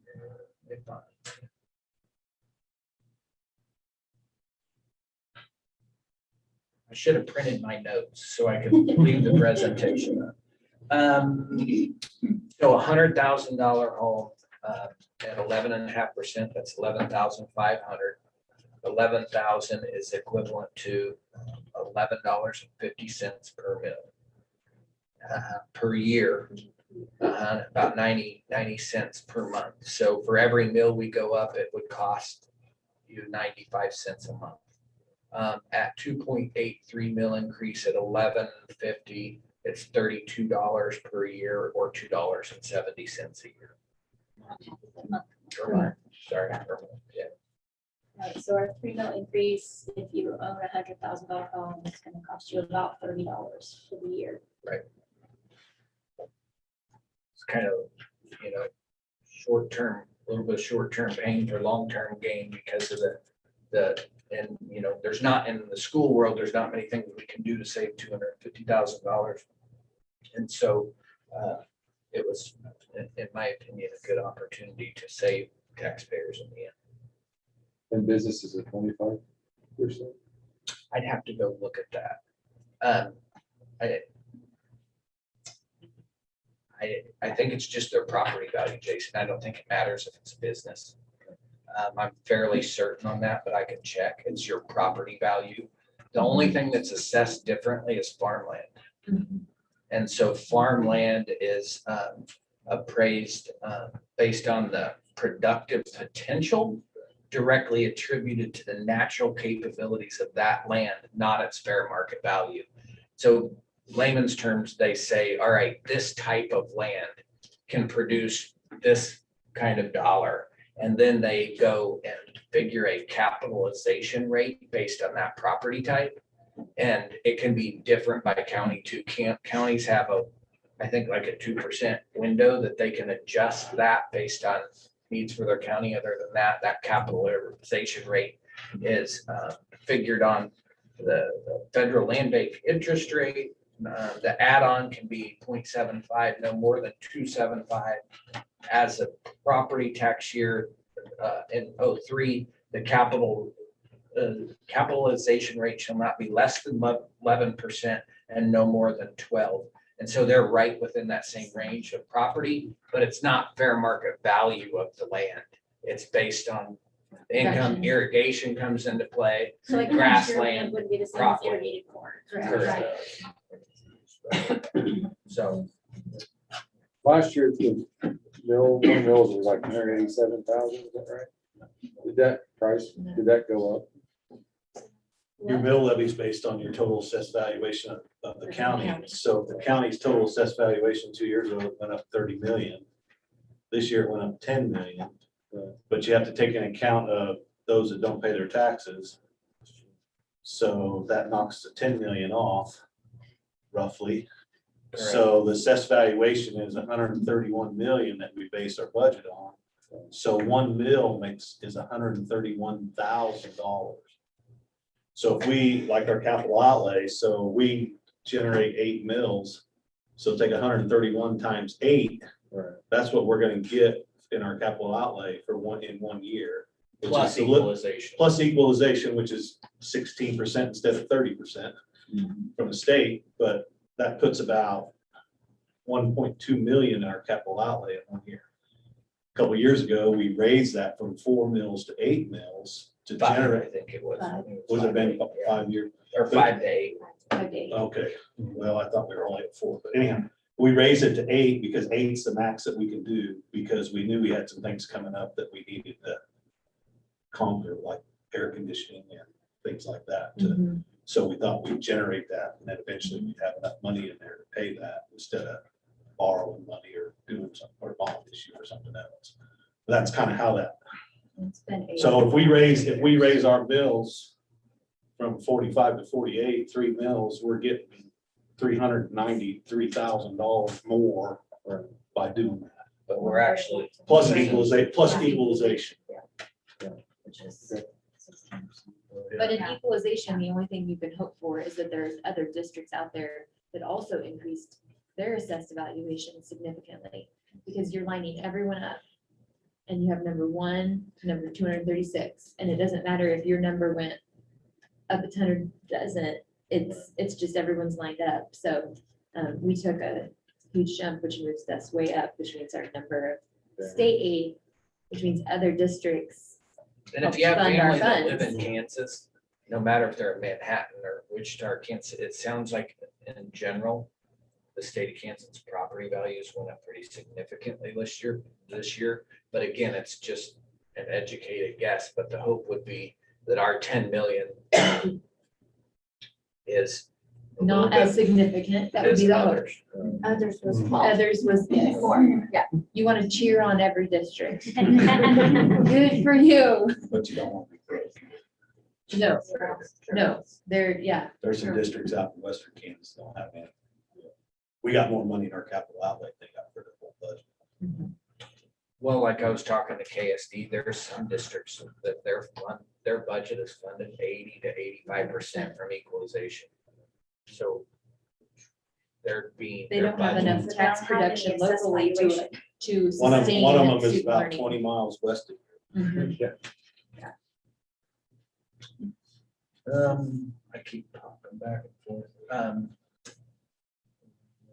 I showed you the equalization rate. I'm off screen now again, aren't I?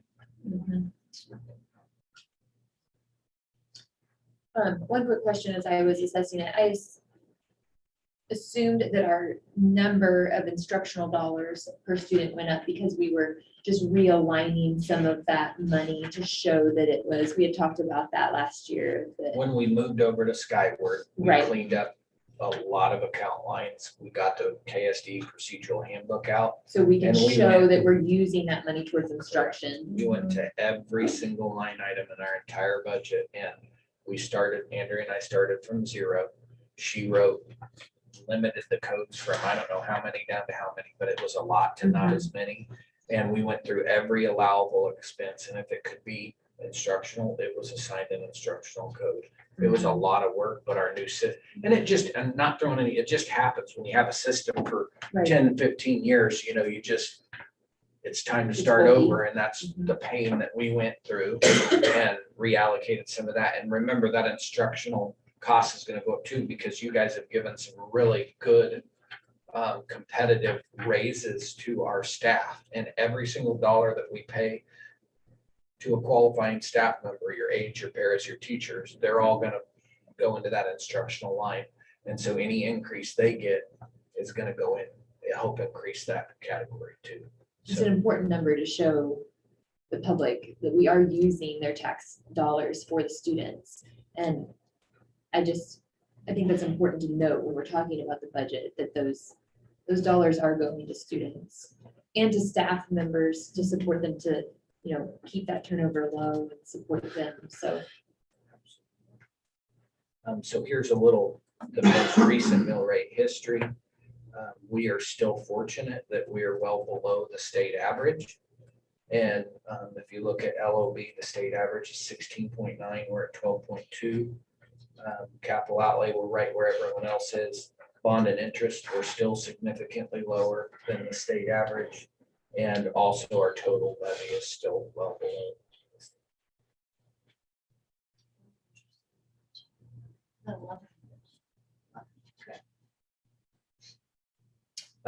This is a history on our aid. We kind of beat the dead horse on this one, maybe just a little bit. But again, just a slide that I redo every year, this time of year, just to kind of make sure we remember where were we last year, where are we this year with state aid. Capital outlay.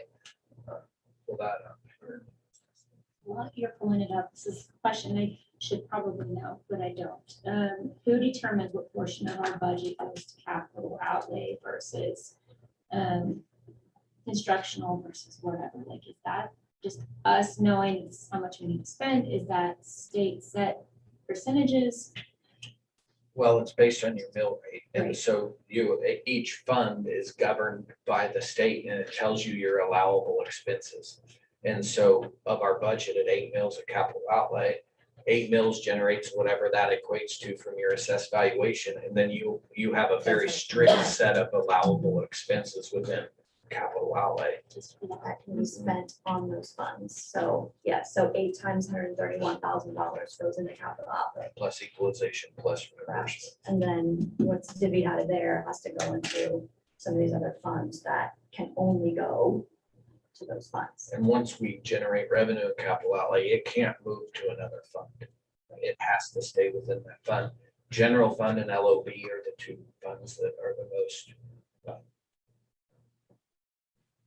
able to be widely used. And with that, with salaries being 80% of all of our funds, remember, I think it was probably 2 years ago.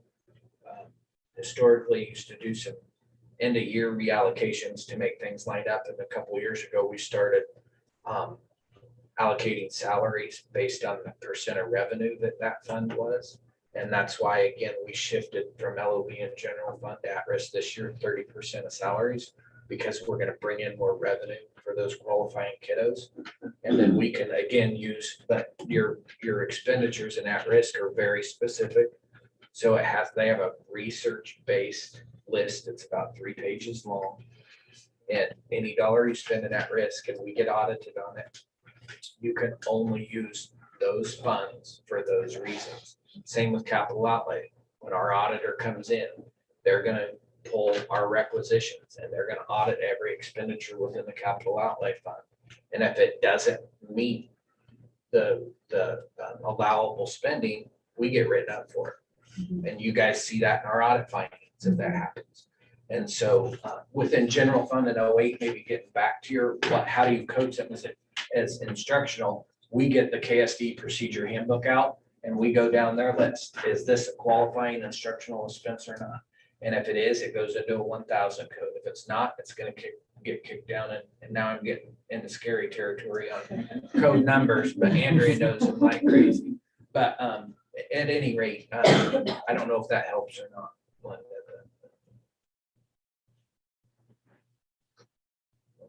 Yeah, so it basically, we can't take capital outlay funds and say, all right, we're gonna put that in salaries.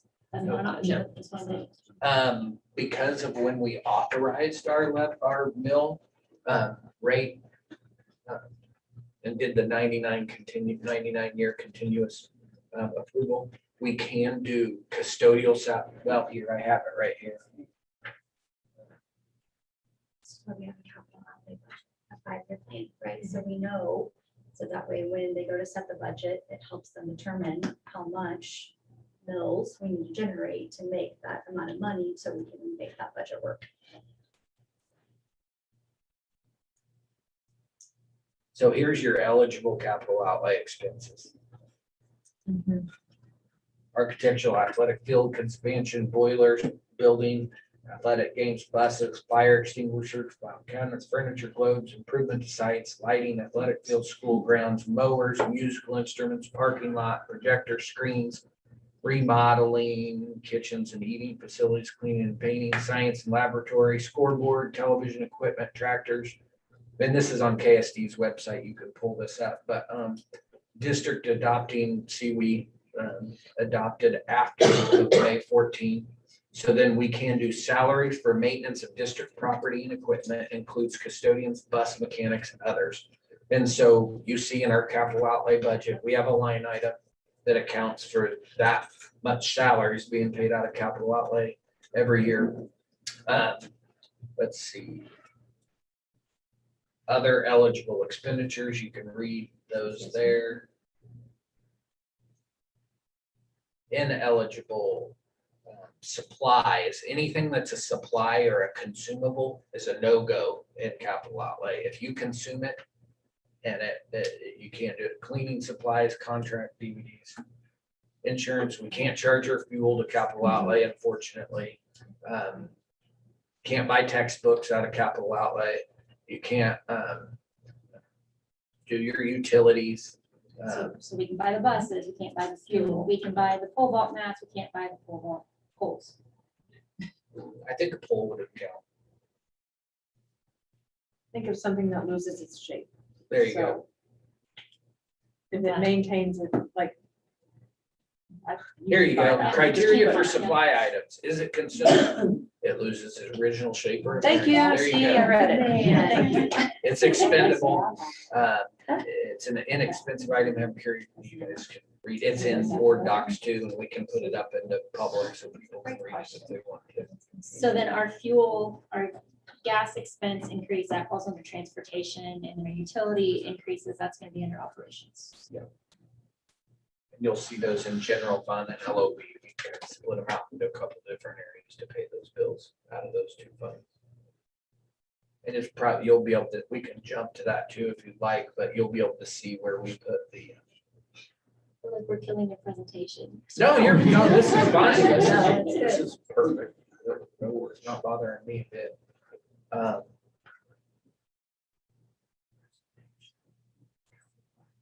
You think you can find something in 125 pages Yeah. if you got another question? So, and remember capital outlay, this, we haven't got to planning for year 5 yet. We'll do that this fall. And then when we meet, usually it's in November, the board will go over it, but I just wanted to give you a quick show of what's in for this year as it stands right now.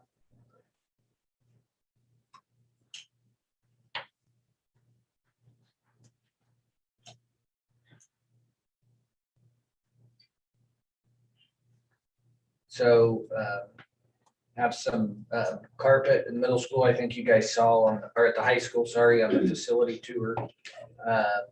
We're gonna try to get sidewalks and drives done throughout the district over the next 3 to 5 years. Our sidewalks, and we're not gonna completely redo them, but we're gonna bring in a team. They bring in a machine and they'll shave edges off so they're not tripping hazards anymore. Try to help with some work comp stuff. We're still trying to find someone that will come here and do some tuck pointing along the gym where we had some water issues, the electronic readers that you guys approved, the netting over the top of the bleachers so we don't end up killing somebody. That's been for a couple of years in there. It's up this year. Of course, the facility, the track resurface at the middle school, we got to get some tuck pointing in the gym where they have the little glass blocks along that outside wall. You said a gym for high school. Yeah. That's outside the kitchen. District cards, gym flooring, that's just a yearly annual thing to maintain our gym floors. Remember, that hasn't been encumbered yet. Because remember the doors were 10 months out, or I don't remember the number, but as soon as he gets the doors and he invoices us for it, that's when Andrea will go in and put a PO and it'll be encumbered. But because it wasn't encumbered into our balance, it's listed again here. Gym floor refinishing. There's the Garfield gym sound, card readers, new flooring. Oh, this was the red carpet. Been in Lincoln. Remember the red carpet? I think from the 30s. That'd been on Matt's list for a while. Got that done, and then they had to find more space in Lincoln. They had nowhere to put kids. They have no extra room, and so they cleared out. You need to clarify. The chairs are in the Children are not in the storage shed. No, so they took a storeroom where they stored chairs and a whole bunch of stuff, and they took that out and they bought a storage shed to put all those in, and they opened another space for Student A conference room and meeting with small groups. and they moved the conference room to a special ed office so that special ed teacher can meet with students with special needs. And so they are literally busting at the seams down there. And, you know, it's this off topic, but it's related to budget, but I believe that we're headed to a place where 3 and 4-year-olds are going to be fully funded. But if they fully fund 3 and 4-year-olds, we have nowhere to educate them. We do not have a space available. So something to think about. Could we drown up a room here or a room there and spread them out all over the place in an emergency? Probably, but it's certainly not best practice. And so they just added 3-year-olds this year, half-time. We applied through the at-risk grant. We're allotted as many kids as we can serve. We're allotted. And so we ended up doing a slot-based approach to enrollment. And that way, hopefully down the road, we can apply for some of the STAR things through KSDE. Previously, we couldn't because of some coding that we do. We weren't reverse mainstream. And so we're doing some of those things in behind the scenes in preparation as we continue to pick up things. Lisa Stonehouse is on our Citizens Review Committee, director at Head Start. That committee and her has had a lot of conversations about the future idea of us maybe consolidating services together and working together. Right now, we serve some kids, then send some on a bus over to their place. They send them back to us. And that is a monumental effort to braid Head Start funding and school district funding and truly serve kids together. But we're going to continue talking about potential for maybe doing that or looking at that or at least considering it down the road. So I think that's something that's very exciting that has some strong possibilities.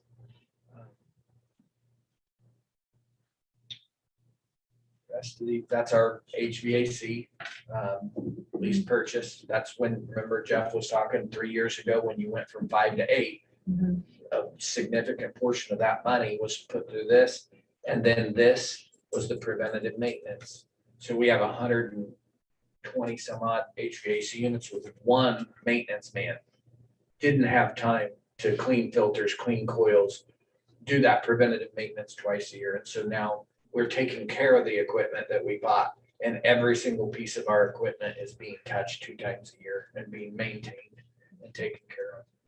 So is that being done before school starts? They do it twice a year during the school year.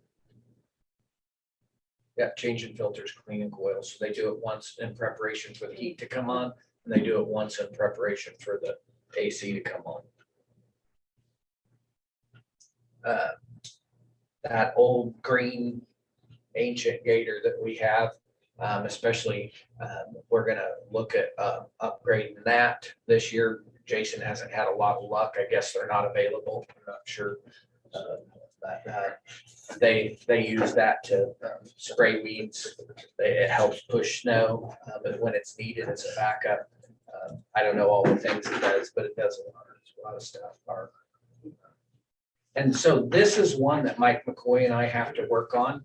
And so, as you know, some things are shifting and changing as buses are available, the pricing they're available at. And so these, I would not look at these as much as the budgeted number. So that's the number that transportation will have the authority to look at the fleet, consider the fleet and upgrade within.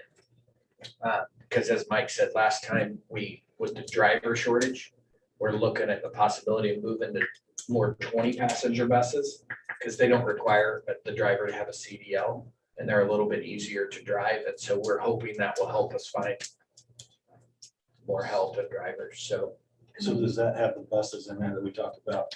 Well, that's something we have to talk about. So remember, we were gonna buy 2 buses at 120 each last year. We only ended up buying 1. And so, because Mike wanted to wait and reevaluate. And so the bus purchase for tonight, our recommendation would be we use the money that we had allocated last year. We didn't purchase that $120,000 bus. We only got 1 that we would use that as a line item to take care of these 2 and then work on this year's allocation moving forward. that make sense? We can talk more about that. And then when we do a strategic planning, fall review and whatnot, we can look out a little bit further and talk about what we want to see in 2, 3, 4, 5, 6 years. I'll make sure that we work with our maintenance guys, our transportation group and our admin team to get the essentials in here. And then anything, any flexibility we might have will come and get you guys' feedback. I've probably talked too much, but I'm happy to answer any other questions that you might have related to the budget items.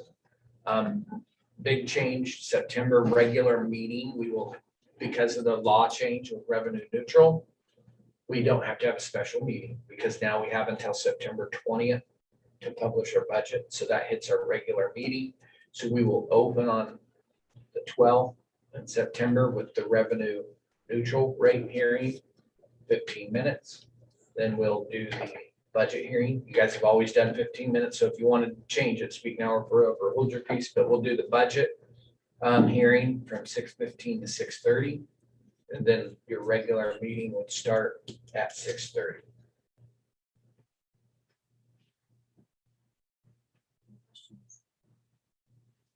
I move to get final approval to hold the revenue neutral rate hearing at 6 p.m. on September 12th, 2022, and publish the notice of hearing for the 2022-2023 budget to be set for 6:15 p.m. on September 12th, 2022, for the purpose of hearing and answering questions related to the proposed 2022-2023 budget for USD 379. Okay, we have a motion and a second. Any further questions?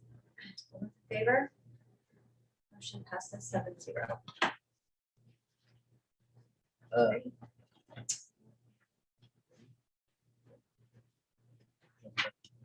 Policy updates.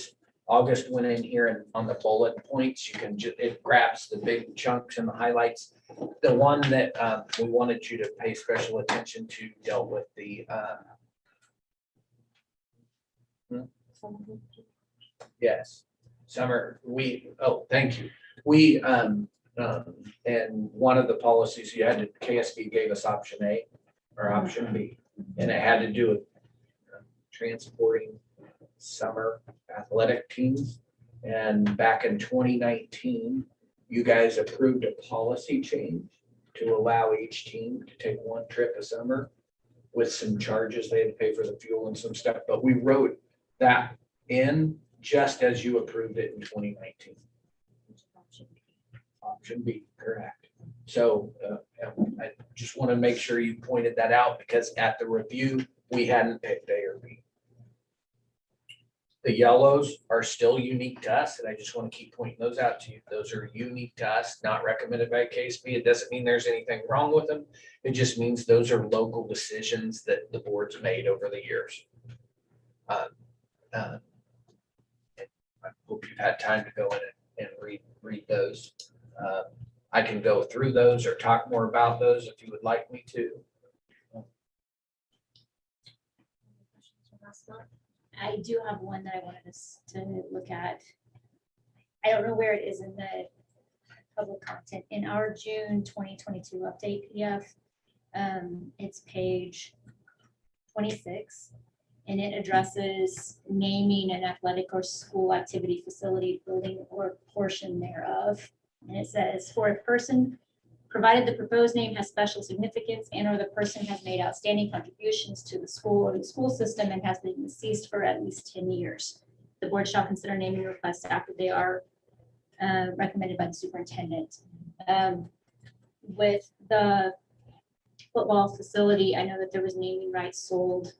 And so I think we probably need to address that because if they've purchased it with the intent of naming it part of the concession stand or whatever for somebody, if they haven't been deceased for 10 years, then that means they can't do it. Is that what we want to do? Or do we just want to change it to say that we'll consider requests upon recommendation for the superintendent and take out the qualification? The way I understand it is right now we're approving that just be straight.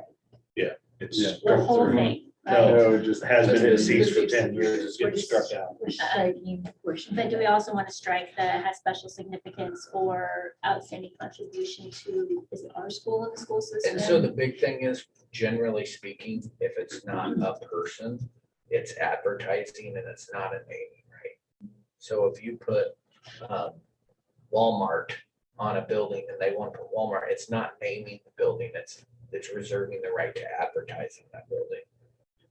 So that like in the gym, our scoreboards have advertisements under them in the high school gyms.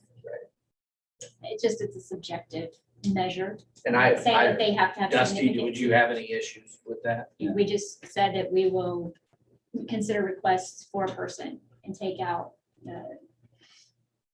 my proposal then would be take out, provided the proposed name has special significance or the person has made an outstanding contribution to the school or school system. I don't think it significantly changes.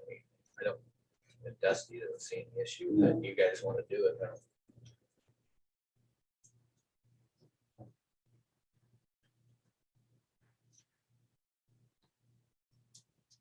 What's written here now was recommended by council KSB, but again, they're thinking, everybody don't always have the local taste to it. So we'll do whatever you guys want us to. Do you guys feel it wouldn't be an issue? Just don't want to get into a debate on whether somebody's contribution was outstanding enough or not. It is subjective, I suppose.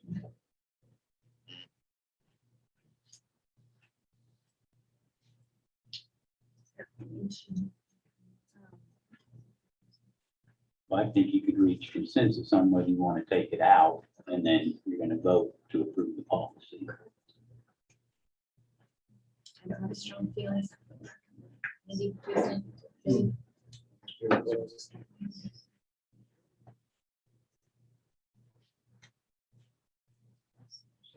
So I would, you would So you would like to strike from provided to, to up, where it currently is. Started provided. Through system.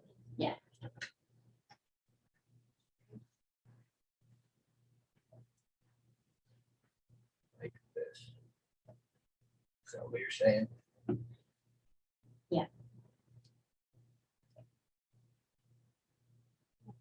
For a person.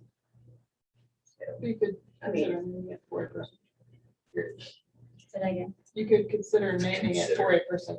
Period. right?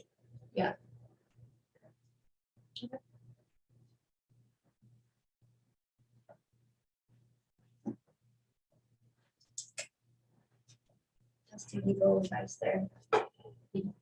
So maybe We I just gave said- it, but I know, but now that we've So you have, I mean, kind of decided what we might yeah, if change the it to. consensus is to do that, then if you have a motion to adopt all of this policy, it's going to incorporate that.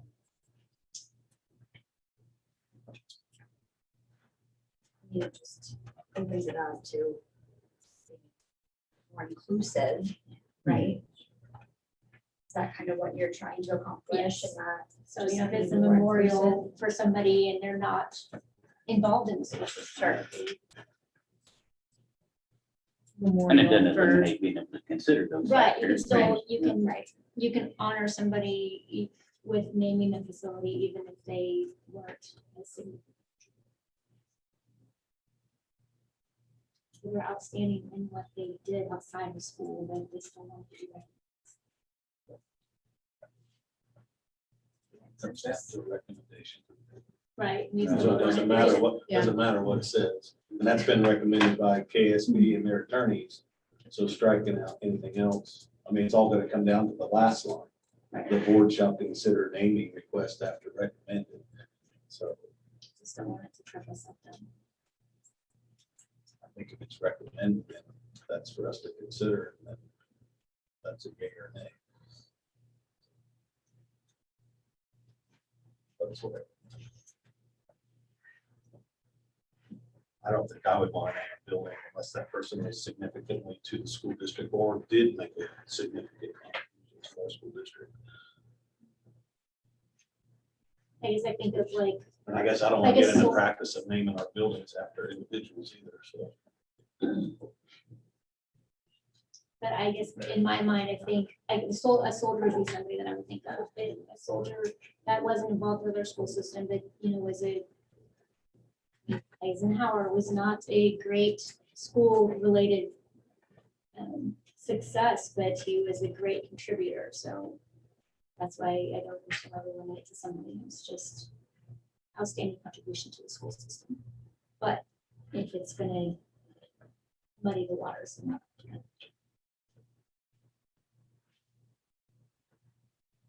And I guess at that point, somebody could probably argue that in your example, they did have an outstanding contribution to the school system. Doesn't mean they have to come from here to contribute to. if it's easier to leave it as is, that's fine. I just wanted to make sure.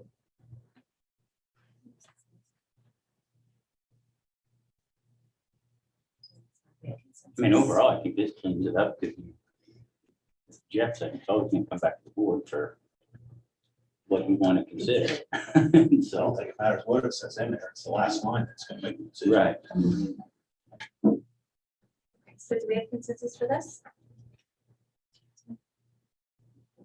I move to approve the policy updates as presented. Motion second, any further questions? All those in favor? Carry 7-0.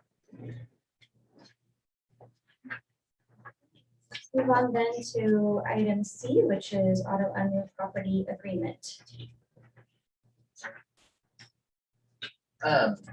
Dustin's gonna help me on this one because there's a lot of legal jargon. I tried to make it into more layman's terms and drew a map with color on it, Yeah.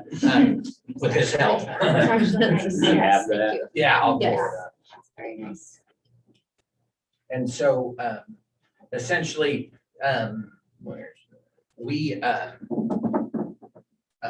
myself, Dusty, Mayor, Scott Glaves, all, kind of went through the property. They have, after they surveyed it, where are the lines, where are the boundaries? And looked at easements in particular. What did the city agree to? What does the school district agree to? There was an easement under the whole property. And so, like the city said, we don't need an easement under the whole thing. There's certainly no reason for the district to want to have somebody else have an easement under our property, under the whole thing. And so the orange or the easement approximate, remember, this was me doing it, but they're pretty close. I mean, Yeah, but, right, they're, That's the existing, well, that's not existing, No, but that's the exist- proposed. yeah, So don't, the orange. that's the yellow line that goes all the way around inside the black. I assume the black line's the property line. Yeah. Okay, so wouldn't the easement be outside of the property line? no, so the black line that goes around it is the current survey description. Okay, but my Two question, things. if we're gonna allow them to have an easement, and we're gonna sell that property, so that property is gonna be diminished by that yellow line. So it's actually not gonna, they're not getting exactly what they're, because they won't be able to do nothing on anything outside of that yellow line. Anything, yeah, right, anything outside of it, and like, I mean, you got driveways and so forth can go over those, it's gonna be where they can, it would impact where you can build. Right. Yep. So other words, they're buying property that they can't do anything with. Currently, there's an easement under the entire thing. I understand that, but what I'm getting at is, so we're gonna diminish the property size by that yellow line, more or less. Am I right? I'm under the. Well, I don't- understanding that There's a. I wouldn't say that, easements it's just like anytime you have Under most. a plat or properties. a subdivision or something, you buy your lot that you're putting your house on and there's a utility easement on Yeah. one side or the other, or, whatever around it, but what they've done here is, gone and marked where current utilities and so forth are, and then in discussing with Scott City, going, okay, where do we need these things? So like on that south side, you have quite a bit wider easement down there because of where current utilities are located. So that's how they came up with those, footage in terms of the width of the easement. But yeah, I mean, yes, we view it as a smaller piece of property. It's certainly, So is the fence line is not out, on two sides is outside of the current property line. Yeah, the fences, you gotta ignore. I mean, and that goes back to the original survey that said, hey, this is, fence lines aren't where the property lines are, which is why, as we talked about last month, we need to go have it staked so we could actually see where the property line was rather than the fences. So then in addition to utility easement, you have the kind of in the top right-hand corner over there is well house 6 that has always been on school property as it was deeded from the city to the school. And then the blue area depicts this kind of weird pieces that it still showed that the city owned. You know, I think the intent when the city deeded it was to deed everything, but they deeded the survey description, so they ended up with these screwy, that's a legal term, little blue strips along the north and west side. And so That's about the fence line. The blue. strip. yeah. And so we're just trying to clean it up with changing by having the city deed that blue area to the school district. So it's included as part of the school property, get you clear out to the Highway 24 right away. And then getting the school district deeding the stuff there up in the top right corner to the city so that their well house is on city property. So I guess after watching the city council meeting with you, Dusty, I guess the thing that bothers me the most is that we've owned that well for 28 years. They gave us the well and we still pay for like water. You know, how was that? well, I don't think missed? they gave us the well. They just, that well was Well, it's on already, our property. it was on the property, but they kept the easement for the purposes of having that well. So, Well, there wasn't an easement there before then. yeah, there was an Yeah. easement over the whole thing. Well, I guess Utility. I missed said what, but like we owned it though. We own the underlying property, Right. Not the well house. not the well house or the well.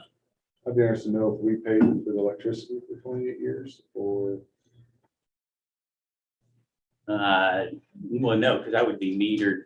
Well, I don't know. I shouldn't say that. I would assume it's metered separately, but As valuable as water is, I'm surprised that they made that miscalculation. Well, they had an easement under it, so they had rights to the water coming into it.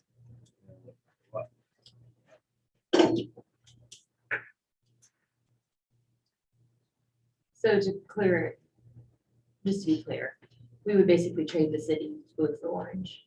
No, blue for red. Blue for red. Obviously, it looked orange. depending on what your shade of color you see.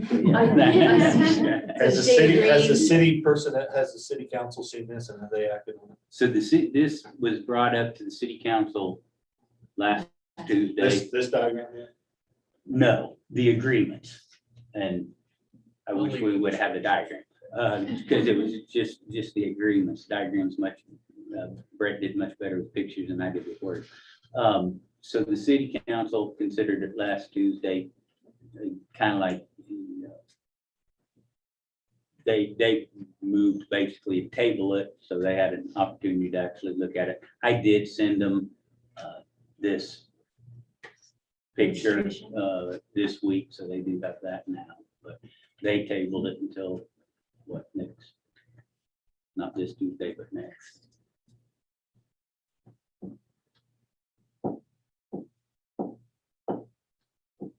Do you need anything or do we need anything tonight?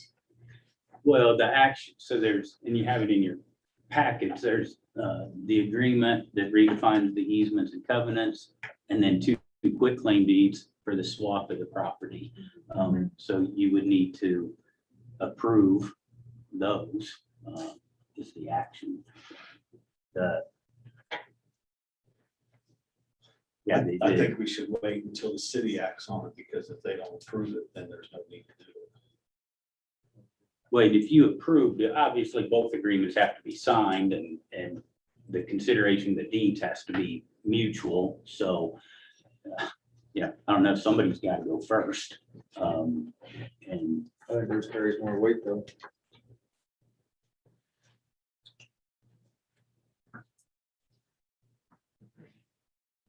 I'll make a motion that we swap the land, notated in blue for the red, as presented with the city.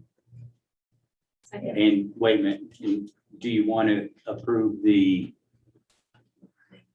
Easement covenant modification. easement covenant modification agreement? Yeah.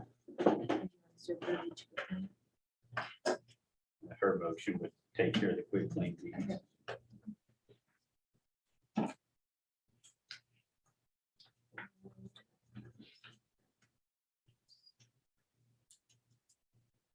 Yes, and also to approve the utility easements as noted in the document. It would be, I mean, April, we need approval on this agreement for modification of easements and restricted covenants.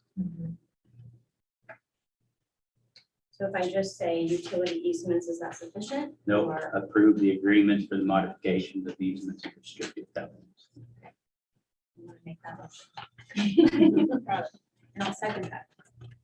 We have a motion and a second.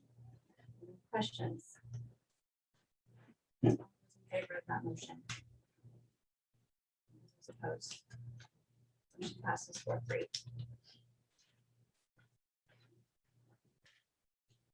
On to item D, which is bus purchase. I'll just keep driving, Jacqueline.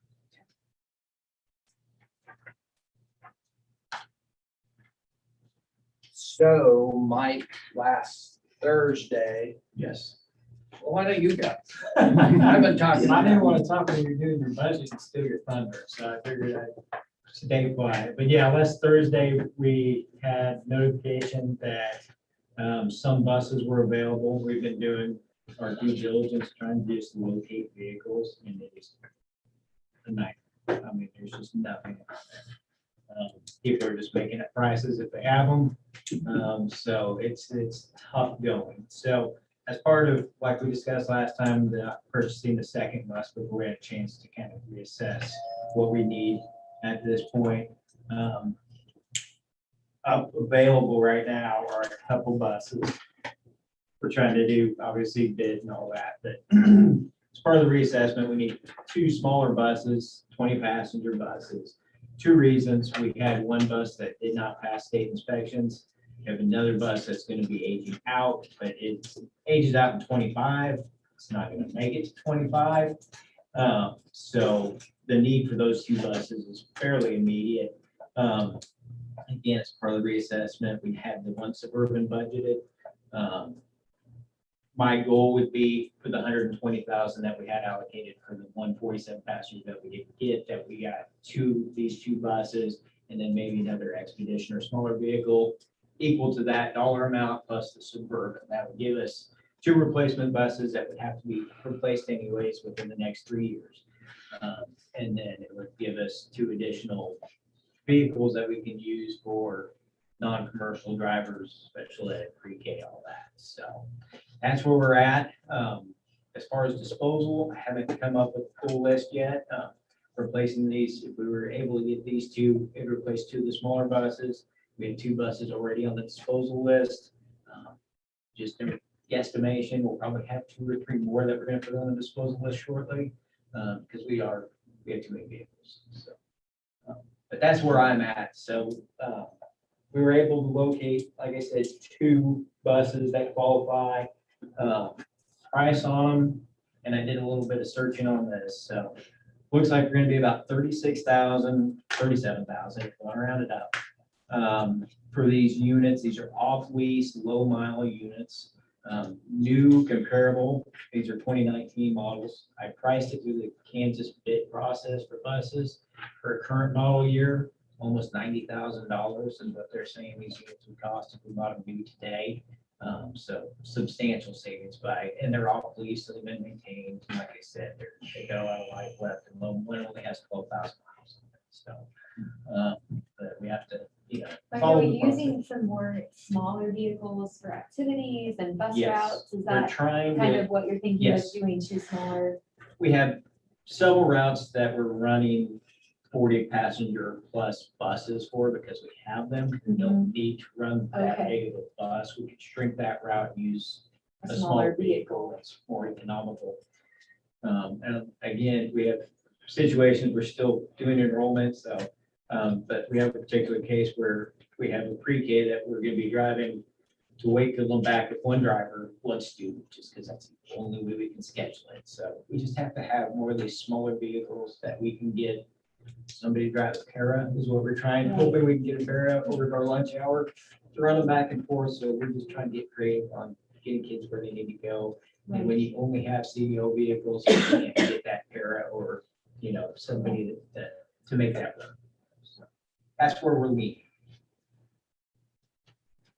You say the bus ages out, what's the lifespan of the bus? 25 years. Yeah.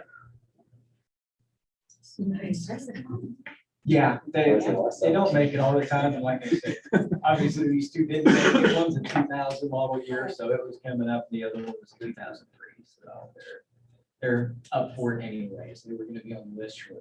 But, and again, I like the off-lease idea where they use, because you got a set price. You aren't waiting for the manufacturer to actually deliver it, and they aren't changing the price. You know, if it's X amount of dollars off lease, that's what you pay. It's available. When do we receive them? We pay monthly, never. But we have to go through the process, but they're there. So we have to still send their bid out. Send it to 3 companies, give them the opportunity to put in a bid if they have something competitive. And then we hold that public bid opening. And if it's the deal we want, then you guys would approve it in this manner so that we could cut a check as soon as it was approved. And Mike and Wiley could head down to which township. And that would save me from having highway patrol come back and trying to get that bus to pass. Well, we don't want unsafe buses. It was a rust issue, an electrical issue, so when you get to the rust, it's very difficult to get it to pass. As we talked about, it's like, I can make it pass. Do you want to make it pass, or do you just want to do the right thing and get something newer that you're gonna have this issue? But they were holding these vehicles for us. Yes, Okay. it's nothing written. It's more of a gentleman's contract, but Okay. they're aware. They actually did their bid, and have it turned in, so we Great. did, you know, like Brett said, we passed it out. We're waiting on responses for Thursday, and if we get some, we'll review them. If we don't, we let them move forward. I move to give final approval to purchase 2 2019 GM Microbird 20 passenger buses at a total cost not to exceed $73,618 post RFP process completion and review. 2 similar units will be placed on auction for disposal and the proceeds applied back to USD 379. Second. Second, any other questions? All those in favor? Very simple. Thank you. I'm trying. Okay, I think that concludes our regular meeting. We'll go into executive